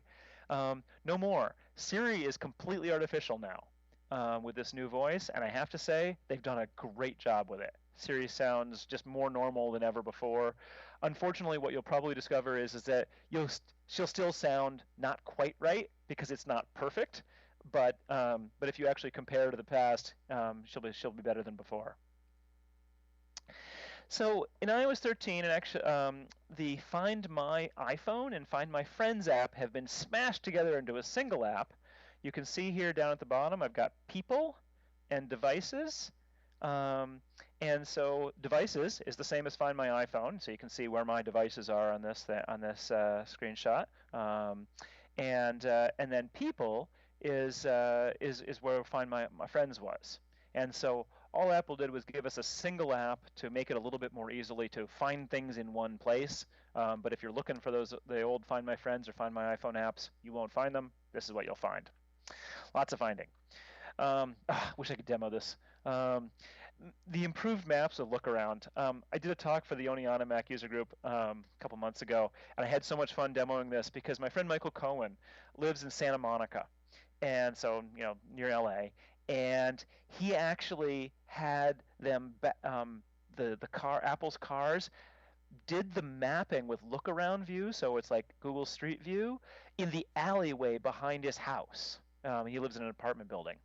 And so, yeah, big main street, sure, that's no problem on the front. But you can actually go behind it, too, and, see his car, which, he didn't park very well the day they went by. So it was kind of fun, to be able to go and look at the incredible amount of detail that you can see in look-around view.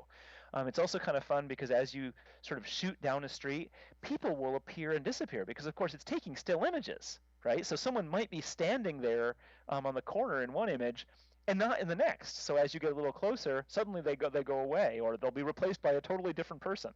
So it's kind of neat. And yes, Apple did fuzz out things like faces and license plate numbers and whatnot. So there's no privacy issues there, or no significant privacy issues anyway. But give it a try next time you're goofing around with maps, because it is kind of fun. There's I forget 3 cities I think, LA, Chicago, New York maybe, and more coming online all the time. So they probably got more even since I wrote about this. Dark mode. Dark mode, as one article that quoted the article I wrote about dark mode, said dark mode is for suckers. There are a small number of eye conditions where dark mode is much easier to look at, but for most people, there is a great deal of scientific research that shows that reading comprehension and recall and all of that actually goes down in dark mode. So we as humans evolved to be in light environments and have the objects in front of us be dark against the sunlight in the sky. And so we have hundreds of thousands of years of evolution in our eyeballs and our brains designed to be in light mode. So dark mode is very trendy though, so if you want to use it, go nuts. They've got dark mode in iOS 13. The one time I actually do think dark mode is useful is if you want to read on your iPhone in bed and the person next to you does not want the light shining at them in their eyes. So that's a really good use for it. Ebook apps often have had this already to be able to switch into a light on dark mode. Okay, iPad OS 13. I've mentioned this a few times, but basically iPad OS 13 is just iOS 13 for the iPad. This is a marketing thing only. We've seen no differences, in how Apple's dealing with them at all compared to what they did in the past. It's just that when it's on the iPad now, it's iPadOS. And there are some new features in iPadOS, just like there were always features in iOS 12 that were iPad only. So the big one is the home screen. You can now put widgets, Today widgets on the home screen. And that's a nice little thing for getting some detail there. You can also get many more icons on your home screen. Before, the iPad home screen was kind of a glorified iPhone home screen with these really, huge amounts of space between the icons. No more. You get a little bit more, it's much more compact now without still being cluttered. I mean, I think it's a brilliant approach. They should have done it sooner.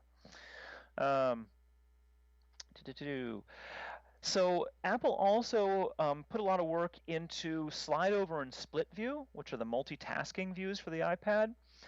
I'm kind of two minds about these. I mean, on the one hand, yes, there are absolutely good reasons for wanting to show two apps in the same side, like you can see here with Spark and Kayak. It's an email app and a travel planning app.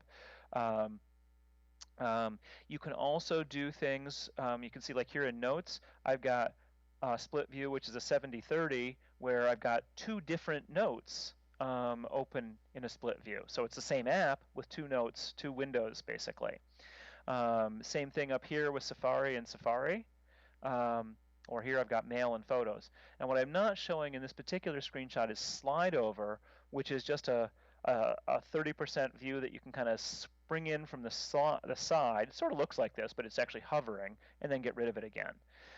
And so the reason why I said I'm two minds about this is, on the one hand, yes, there's absolutely reasons why you want to see two things at once some of the time, but it's also really nice to just be able to focus on one thing. And people, we've learned from research, are actually pretty bad multitaskers. So it's nice to be able to. I think I've lost audio here because my Mac does this automatically at 9 o'clock, where it turns its audio off. Let's make sure that I can hear you. There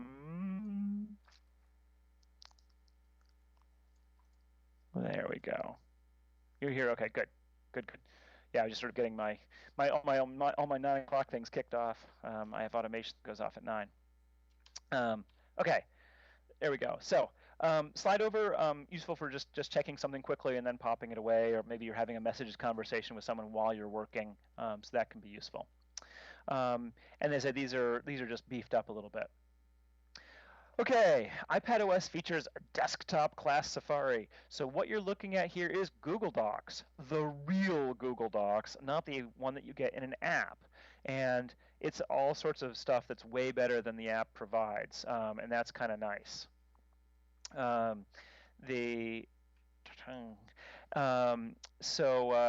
It's not perfect, but basically, if you've ever found that it's really frustrating to use websites on the iPad because you got sort of the dumbed down mobile sites, no longer. Now you can use the real thing, and that's really useful. Okay, I'm going to pause again. Let's take a quick break and answer any questions about iOS 13 and iPadOS 13. There we go, all back. And then we'll do some quick stuff on watchOS to finish it off. Any questions? Yes, in the back. Oh, if Steve can hit the mic. There we go.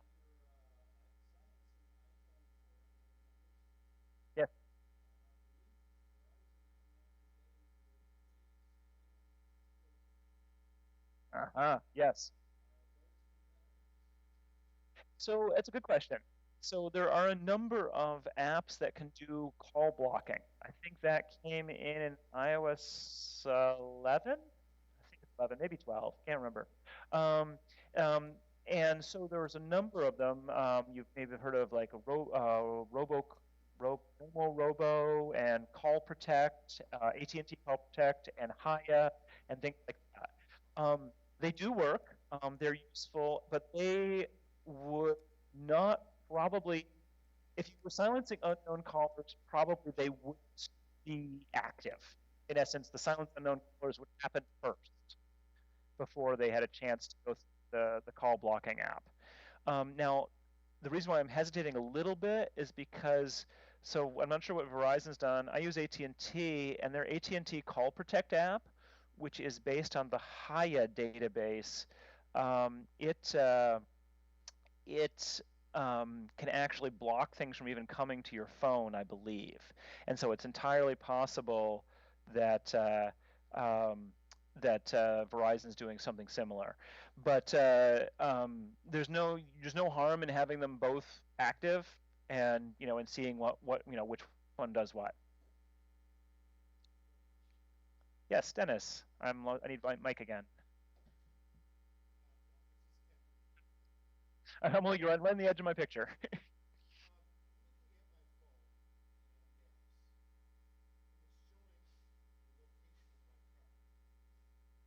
Hmm?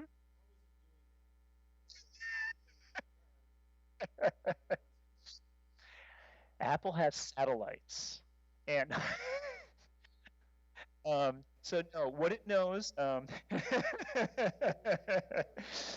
So, do you have? Does your phone connect to your car via Bluetooth? Yes. So that's probably how it's doing it, right?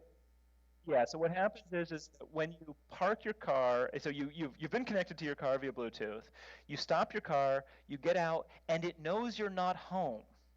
Because if you're home, it doesn't need to tell you this, right? So that then it can say, aha, he's left the car. I'm going to tell him that his car is parked in this spot, and I'm going to remember it until he goes back to the car. And here's what's cool is that notification, you can tap it to get directions back to your car. So obviously if you're in home territory, who cares? But let's say you're driving in New York City and you park your car somewhere and then you wander around for a couple hours and you're like, oh crud, where did I leave my car? And how do I get there? That's what that feature is really good for. So that's how it knows. Is it's being clever about your behavior, not about it's not using any actual technology. You used to have to drop a pin on the map to tell it to remember where you parked. Yeah. Now you just got a 4-wheel tile. Yeah. Yeah, I mean, so this is the big rumor for everybody. I mean, remember that everyone thought that Apple was going to introduce a tile-like thing, these little devices that you could attach to stuff and they'd be able to find them. And we've seen instant indications that it's in the operating systems and whatnot, but they didn't do it. And you just have to know if they didn't have it ready before the holiday season, they weren't going to do it. So maybe we'll see it sometime next year. We might, it might take as long as September. So they've got it ready before, again, the holiday shopping season, because that feels to me like a real easy purchase for Christmas. But yeah. That process sounds different from how it knows where I left my Mac or my iPad or something. 'Cause I'm not using Bluetooth. How does that work? So in terms of how does iOS know where your Mac is located? I leave my iPad someplace. I walk away, forget it, and then I go find your Mac, find your iPhone, whatever. It knows where it was last. Right. So there's a bunch of Apple has a bunch of technologies baked into location services. And so, for instance, a cell phone can locate itself by the towers that it connects to. So it will have some indication of where it is based on which towers it's connected to. If it has a GPS chip, it's either an iPhone or an iPad with cellular, it'll have a GPS chip. Similarly, that will give it a location. If it doesn't have a GPS chip, it's Wi-Fi only, iPad or iPod Touch, or it's a Mac only. It can do it via Wi-Fi. The reason is that there's actually databases of Wi-Fi networks. So if you can see 5 Wi-Fi networks around you, your device actually is passively pinging them in the background, and everyone sort of knows where everything is in that space. And this is all pretty anonymous. But the device knows where it is based on that stuff. And so that's so the Wi-Fi networks are sort of the last ditch thing of where it all comes down to. What Apple built into the newest iPhones, iPhone 11s, and it's starting to build in for these rumored tile things, is device-to-device tracking. So if someone else has an iOS device in the same room as your iPad, they'll talk to each other in this really anonymous, private way, just enough to connect the location for you to look up the location of your iPad. So it's pretty cool stuff, actually. But Apple's put a lot of work into it, and they've been really pretty upfront about the privacy side of it, because of course it's a little freaky that all this stuff knows where it is. And that is a setting in both macOS and iOS to turn on Location Manager and Location Service. And one of the neat things they did add in iOS 13 is that programs that want your location, or programs that have been using, say, your microphone or your location or things like that, now have to ask again every now and then. So you didn't know that Facebook was using your Bluetooth, but it was, and now it's asking again. And you can say, no! I have a follow-up question. It's a little off topic, but it has to do with Apple CarPlay. It's associated with Apple CarPlay. Okay? I just bought a new car, and one of the options in the car is it has Wi-Fi in the car. And I don't understand. Where does that because 6 people can connect to my Wi-Fi in my car. If you get in my car, you can connect to it with your iPad. I think you need to lend me your car for a while so I can figure it out. What kind of car is this? So yeah, probably what they've done is they've built in a Wi-Fi hotspot for the car so that people can communicate with it in progress, and it's probably not really meant for much more than that. It's meant for a little car-only network, and makes it easier. A surprising number of devices do that. I actually have a little printer, a Canon printer. It's about yay big, portable, battery-powered printer, and you can print to it anywhere without a cable, is that it creates its own hotspot. And so you join its hotspot with your iPhone or whatever, and then you can print to it. So that's kind of what I suspect your car is doing. And many of the cars will have a cellular connection to that hotspot, so you can get on the internet over that cellular, and you pay an extra fee, so your car is now a cell phone hotspot. Yeah. And once we get robocars, then you'll want to actually find out. You'll need find my car. Like, where's my car gone off to? All right. I think there's one more question in the back there. Yeah. Rick. Running any web servers on Catalina yet? Running a web server? Yeah. I have not heard anything about that. I would assume that it being Unix that you could install Apache, in essence the way you've always been able to. Apple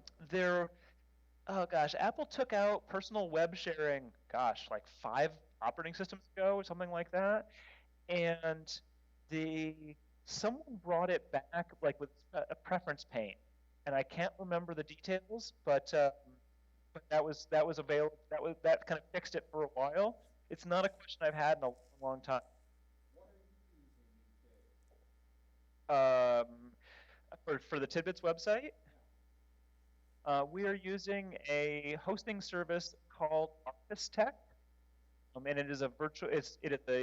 It is not even a virtual private server. It is a virtualized server, in the sense of like I don't even manage it. It's a managed service. I cannot tell you how bored I am with managing Unix machines. Just hate it. It is nonstop upgrades and security, and it's a world of hurt. And the only thing that's worse than doing that for the web is doing it for email. Running a mail server, the phrase that we came up with in our Mac OS X server back when we were doing Take Control books is toxic hell stew. I mean, running a mail server is just the worst thing in the world. It is nonstop. fire hose attacks from every bad guy on the planet. So yeah, I don't do that stuff anymore.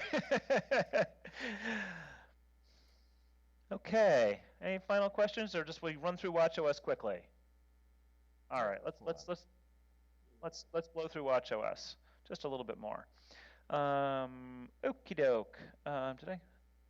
Oh, I forgot one thing in iOS 13. Sorry about that, iPadOS 13. Just a real quick one here. The Files app has gotten a little bit fancier. It's actually closer and closer to the Finder. So an iPadOS, which is really pretty useful. So you get a nice column view, and you can actually see stuff and all that. And here's the really cool thing, and this is true of iOS 13 as well, is there's now support for USB, like flash drives. So you can just plug a USB flash drive in. You need a Lightning to USB adapter. Apple has 2 of them. The tip is, do not buy the USB 2 adapter, buy the USB 3 adapter. So it'll say Lightning to USB 3. That's the one you want. It's a little bit more expensive, but you desperately need it because it's faster and it has pass-through power.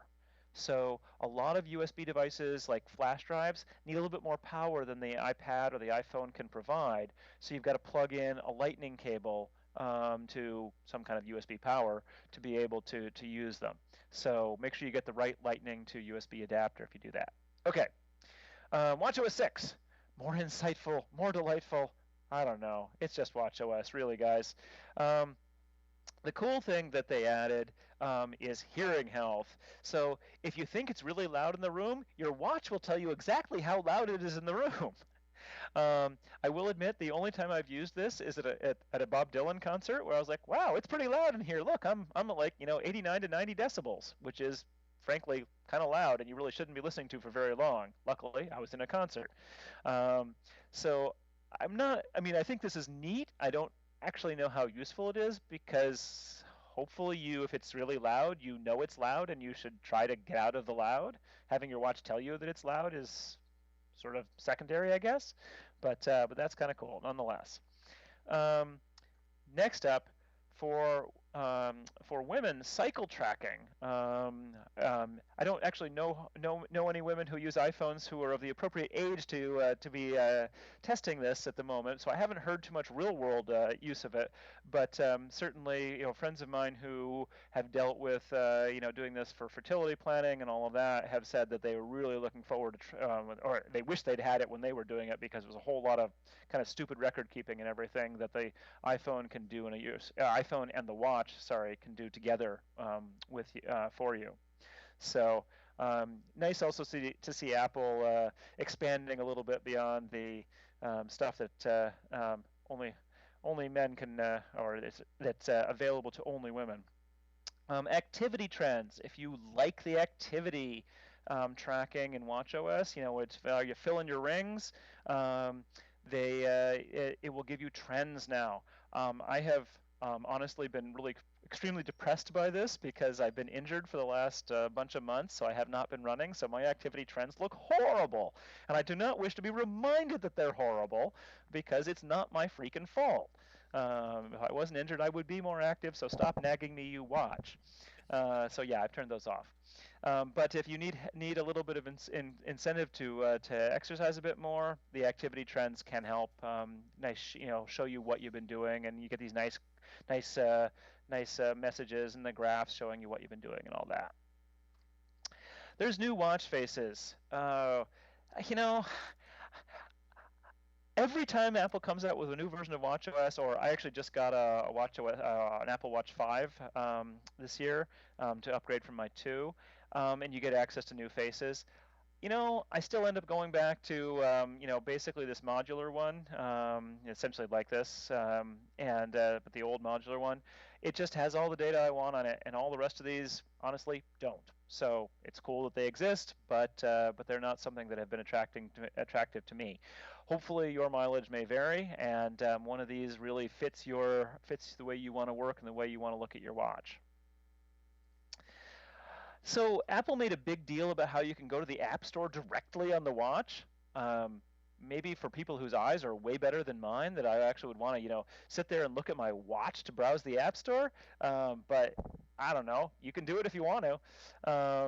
And there are a bunch of new apps that they built into watchOS 6.2. Audiobooks, that's kind of cool. So you can actually listen to audiobooks, while you're working out, or using AirPods with your watch. You've got reminders. That's really nice if you want to keep track of what you're doing.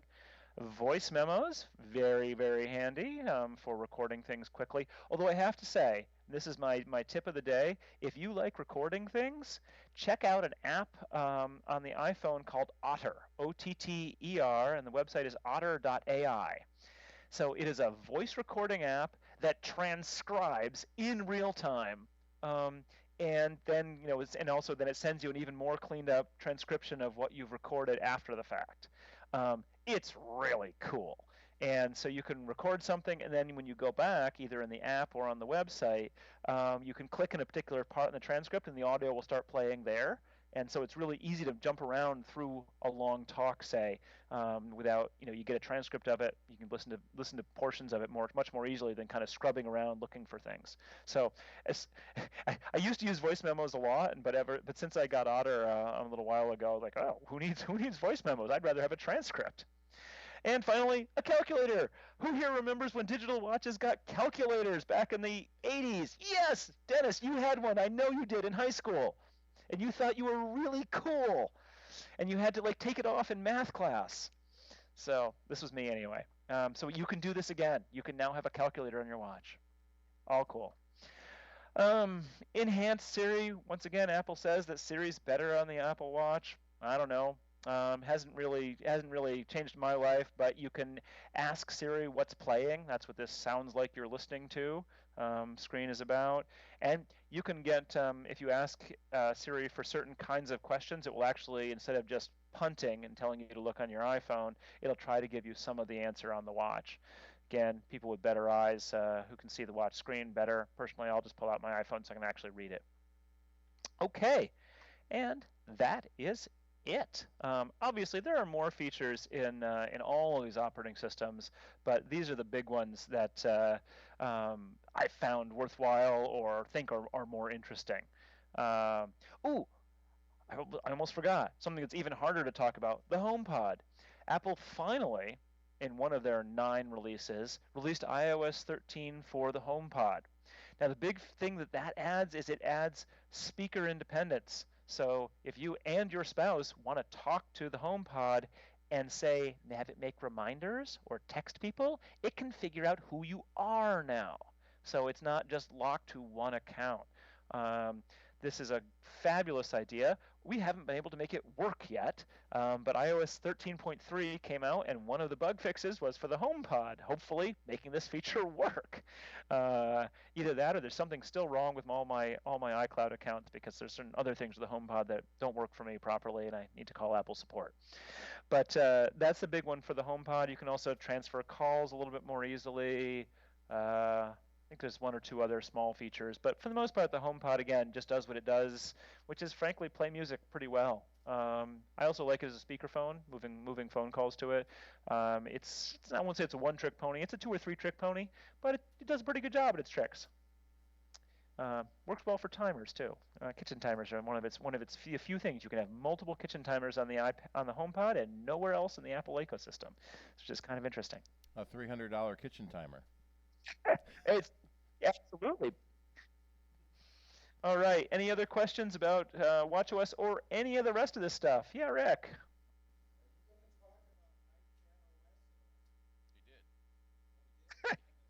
He did.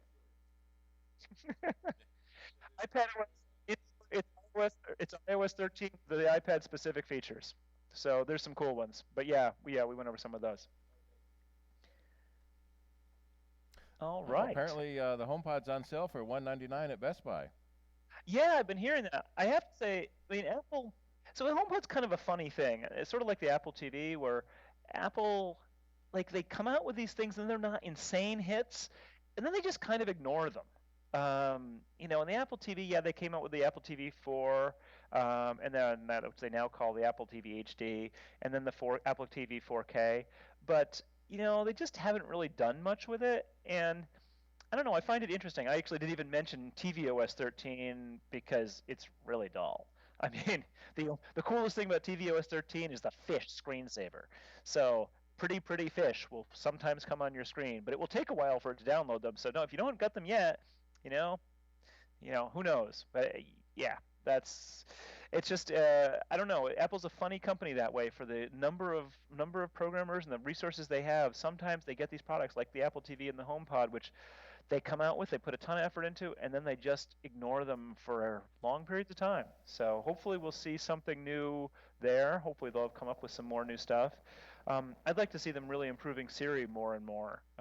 Both with like the dictation with the editing controls, just frankly making it better. All too often I feel like I'm not getting the responses I want or the answers I want, or I just have to talk to it too many times. So we'll see, but Apple keeps their eye on where the money is, and that's probably not with the Apple TV and the HomePod. So they're not going to necessarily ditch them, but they're not necessarily going to put the same kind of effort they do into the iPhone and the Apple Watch. The Apple Watch actually making Apple a lot of money. It's doing very well. So kind of fun there. All right. Anything else? So time to let you all go home. Yeah. Yeah, thank you. Thanks a lot, Adam. And we hope you feel better. Although it's during the winter when you can't ride your bike as much, it's probably not that bad, is it? Had to have a bad foot when you're a bike rider is pretty bad. Bad drive home from Rochester. There's been a couple of times when I was worried about it, but they never actually turned into anything, so that was good. But now Wednesday nights are tough for me because I have another board meeting, and next year I'm going to be president of the board, so we'll see. It's going to be even harder.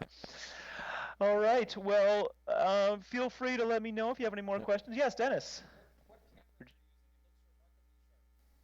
What camera? I am using an actually relatively elderly Logitech USB camera. Not 100% certain what model it is. I want to say something like C940, something like that. It's pretty old, honestly. I've had it for. Yeah. Yeah. So is it the one with like the two little blue parentheses? Yeah. So that's what it is. It's a fine camera, and I actually use it because it's better than the FaceTime HD camera in my 27-inch iMac. Or in the 27-inch Thunderbolt display. So whenever I do video, I have to choose between 3 cameras, and sometimes I'm like, it's like I'm over here. I'm like, okay, which camera is that? Why am I trying to figure out which one I'm using? But yeah, I like the Logitech one. I have found that I still have to stick with the Sennheiser headset for audio, though. All the computer and camera-based microphones really aren't quite as good as the headset. And this headset's actually the same thing that people always ask me, that's a great headset. Or yeah, it's like a 12-year-old kind of gaming headset or something like that. It wasn't very expensive, but it turns out to be pretty good quality. So I can't wear it for too long. It hurts my ears. It's the only downside. But you do what you do. I haven't yet tried using the AirPods to see if they're enough, if they're good enough. I don't think they're quite as good as the headset. So, but then I don't quite have the Princess Leia look. So, all right. Well, yes, thank you all. Nice to see you all. Another time. Good night. Good night. Good night.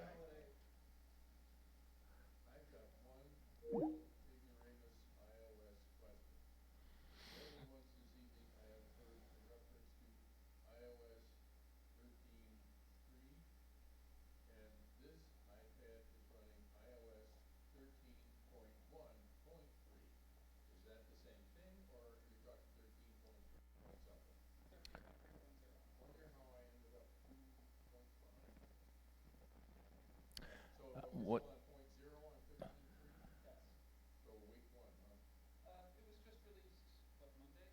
Yeah. Yeah, iOS 13. So all the OSs got updated on Monday. A lot of the times we usually recommend stay away from the 0. Wait for the 0.1. All my green lights are on. Yeah, wait for the 0.1 to come out. But what's been interesting about iOS 13 is since it was released in September, there's been 10 updates, it feels like. And so either they had a lot of problems, or they had a lot of problems. Yeah.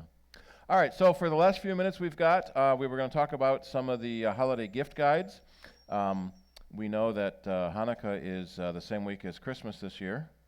One thing I wanted to talk about is Think Geek used to be one of the best, really cool, geeky websites to buy cool stuff. They got bought by GameStop and kind of lost all of that cool stuff they used to do. They still have some of it under toys and collectibles, but they don't have as much that they used to. A lot of the what we used to call cubicle war, cube wars. You get a little tiny trebuchet on your desk that you could fire things with, and some of the brands they used to carry, they don't carry as much anymore. So it's kind of annoying that they bought this really cool brand and then basically killed it. Yeah. Does anybody else have some websites they like for cool geeky things for the computer person in your life? Matt? What? Meh? Oh yeah, meh. Got a good T-shirt, meh.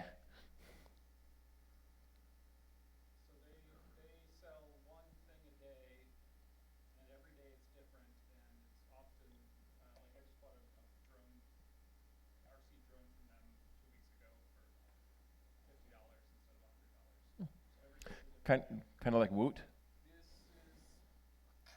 This developer ran Woot, sold Woot to Amazon, and then came back and built this. So I guess he didn't have a non-compete clause.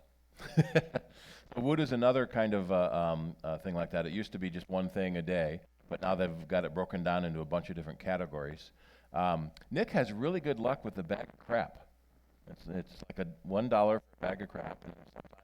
There's not much in it. Sometimes it's a really expensive thing.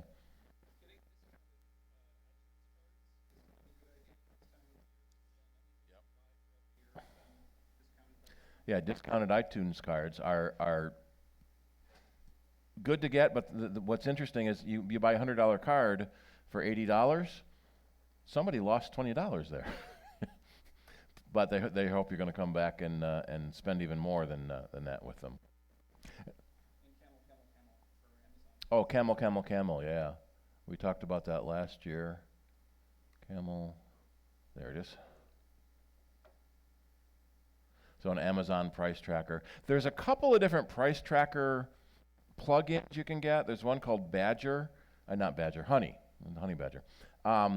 And everything says it's on, it just comes and goes.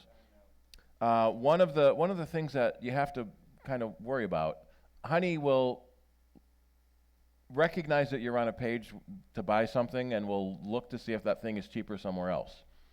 It does that by watching every single web page you go to and reporting that back to the owners. Some people don't mind that, if I can save a few dollars here and there, but your information that they're collecting is valuable. And we almost wish companies would let you in on that.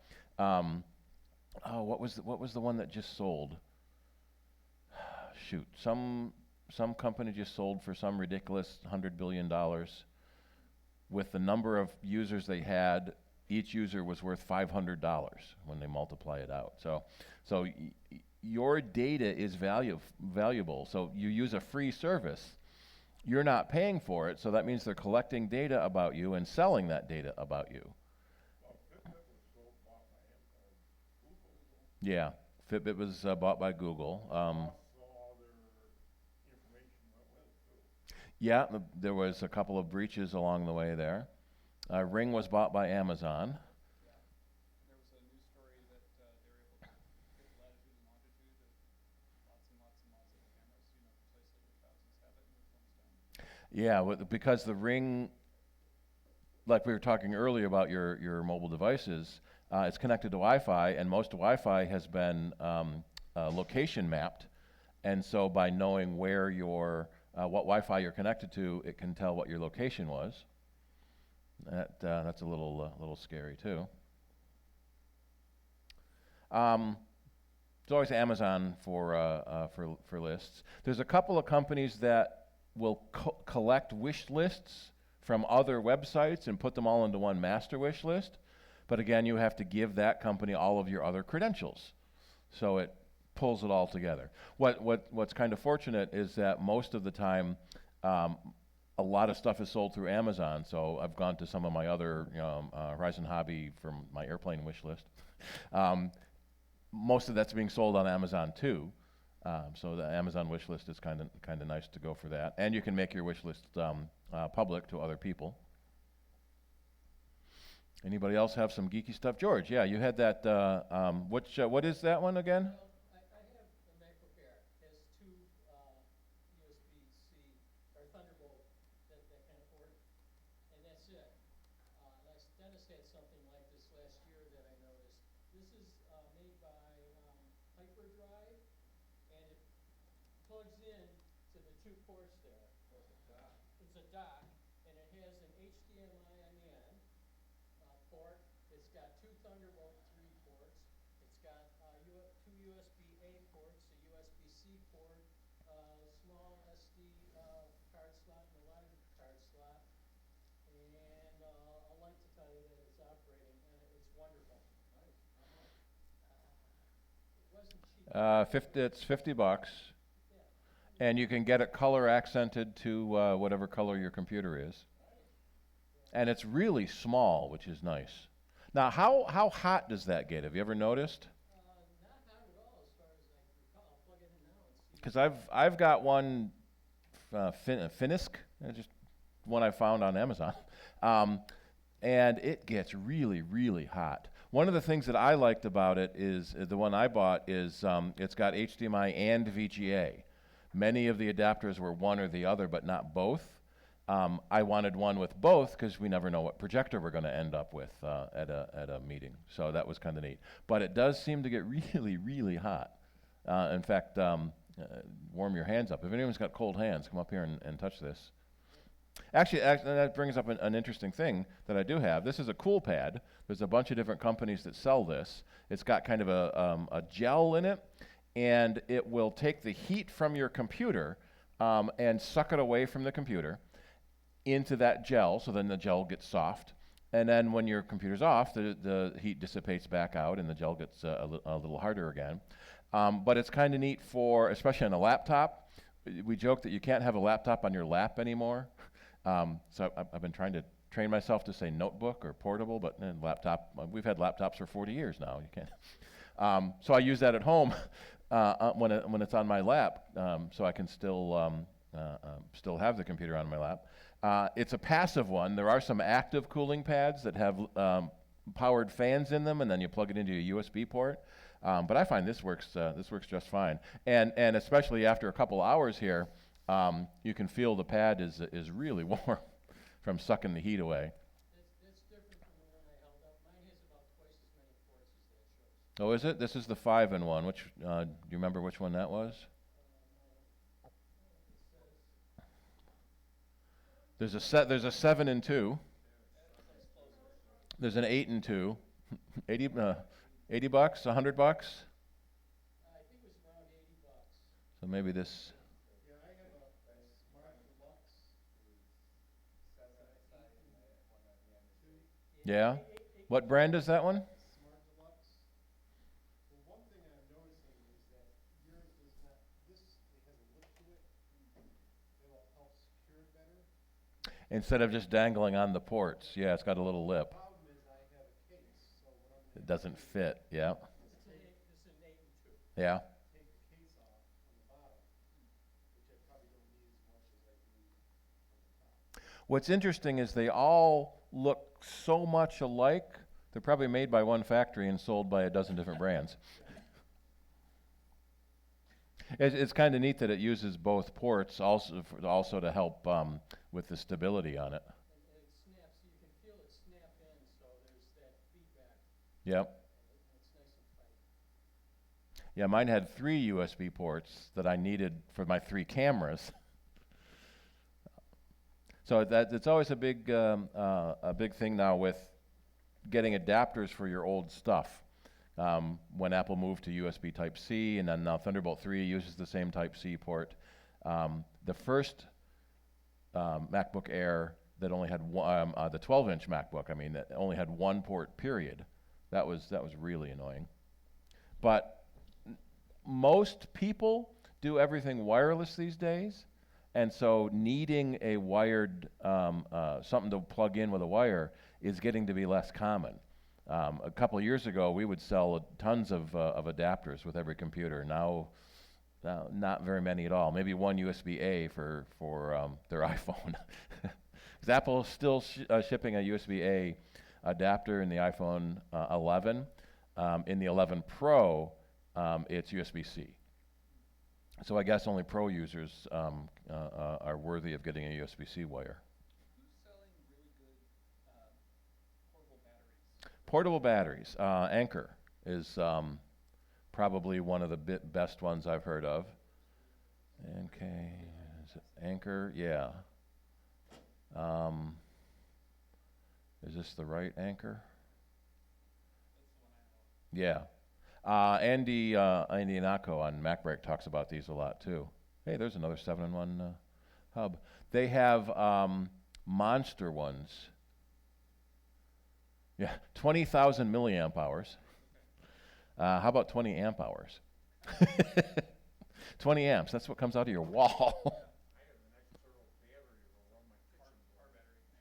Yeah, I plug it into a car battery. We're joking a little bit about that on Soundbites too. I've got a couple of big batteries for some of my bigger airplanes. One of them is 5,000 milliamp hours. And because I have a 60 amp ESC controller in the airplane, that 5,000 milliamp hours lasts about 15 minutes. You plug a 5,000 milliamp hour into your computer, you'll get hours out of it. At 20,000 milliamp hour, you'll probably get days. Or you plug multiple things into it at once. Steve, I brought a MacBook with me tonight, and I was fully charged my MacBook. After opening it a couple of times, I noticed that it shut off. Does that mean the battery's gone, and would one of those stop the power? So if it was fully charged before you got here, it should have lasted longer than that, unless you're running some high power thing. So like what we're doing on here with the video streaming and the recording and everything it's doing, I have to keep it plugged in. But yes, something like this would allow your computer to last longer. They're generally more intended for phones that don't take as big a charge as your computer, but you could use a computer with it too. How old is your computer? Yeah. So over time, the batteries wear out as the chemistry in them, basically. There are tests we can run to test the capacity to see if the battery needs replacing or not, but maybe. Is it a Retina model? Well, generally they're not user replaceable, but the non-Retina models aren't too hard to replace. There's 10 screws. Yeah, 10 screws on the door, and then 3 more on the battery itself. The Retina models, the battery is glued to the underside of the top case. We were mentioning earlier about the MacBook 2015.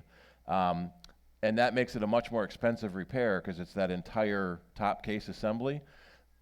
We have seen a couple of companies that will sell a replacement kit with nitrile gloves and solvent, so you can dissolve that glue without getting too much in there and killing the rest of your computer. I don't know if I'd go that far.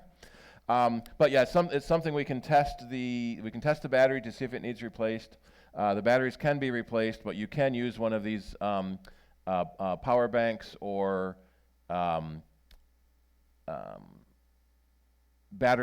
external battery backup things to power your computer or phones longer than normal, yeah. Hyperjuice is another one, yep.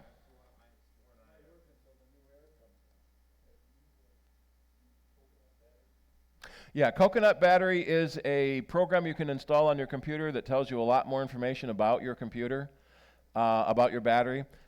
In the Mac itself, if you go into System Report, under Power, it will tell you your cycle count, which is how many times you've charged and discharged it. That doesn't tell you your capacity. So the capacity of the, and there's a new version I gotta load.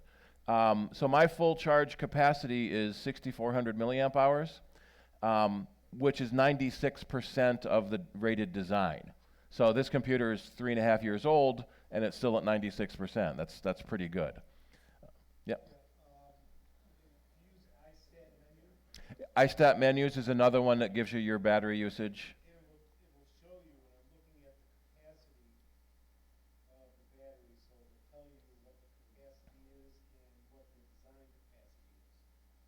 Yep.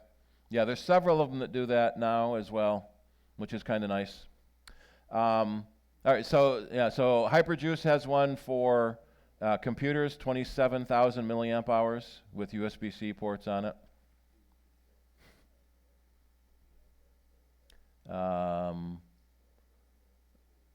Yeah, power.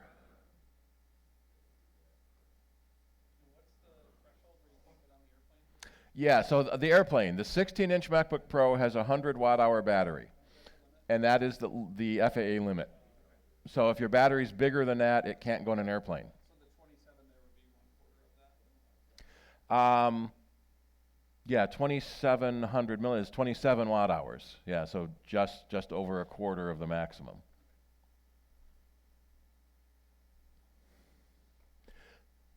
Now, if Tesla had won the current wars, we'd all have broadcast power and wouldn't need to worry about wires. Yeah. More than it does now. Alrighty, any last minute thing, Rick? Well, we were talking about other websites. Newegg is good. Yep, Newegg. DealMac. Oh, DealMac, yeah. Oh, Thrifter too. DealMac has got deals specifically for Mac. That's not going to find it. Mac.com. You were big on DealMac for a while, weren't you, Dennis? Yeah, I was.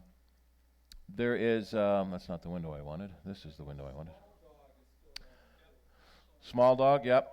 There is a website that's one of the RIF. They're a sister companion to the iMore website, Thrifter. They find real deals that aren't just, they jacked up the price and said it's 20% off. They went nuts on Black Friday. In fact, a lot of the Black Friday deals, it's Black November and then moving into Black December. In fact, I almost bought something last weekend and then waited, and then today it's 30% off. And yeah, I'm glad I didn't buy it. But they also carry computer related stuff sometimes as well. So the Thrifter's kind of neat. What was the other one you said, Rick? Small Dog, yeah. We always liked them in the olden days. They always have dogs as their mascots. I think I remember them. Did they have to close their New York store and just went to Burlington, Vermont? Yeah, they used to be in, Excuse me. used to be in Mad River Valley in Waitsfield. Yep. Alrighty, so Saturdays from 12 to 2 on Jazz 90.1 FM is the Soundbites radio show. Dennis fills in for me every now and then. Call in, get your questions answered. And then this coming Saturday, 2 o'clock at Bob Hoey's house will be our Green Apples, and at 3 o'clock will be Q&A, kind of an overlap between the two. And next week, if you're interested in coming to the board meeting, we'll be at the Old Toad in the Snug. One thing to keep in mind, you show up at board meetings, you're likely to get appointed to the board. Okay. But we can come and drink. So usually the board goes out after the meeting to drink. Well, now we can drink during the meeting. 7:30 next Wednesday. And as we're moving into more and more bad weather, the check for school closings on either Channel 10, Channel 13. If East High School specifically is closed, or if they say City School District, there's no meeting. Sometimes after-school activities will be closed if the weather gets bad during the day. We'll try to get something posted on the website if that happens, but if not, keep in mind with the school closings. And again, our Amazon Smile donation you get for all your holiday purchases. All right, thanks everyone for coming. We'll see you all next month. I don't think we had a meeting planned yet, but it'll be published.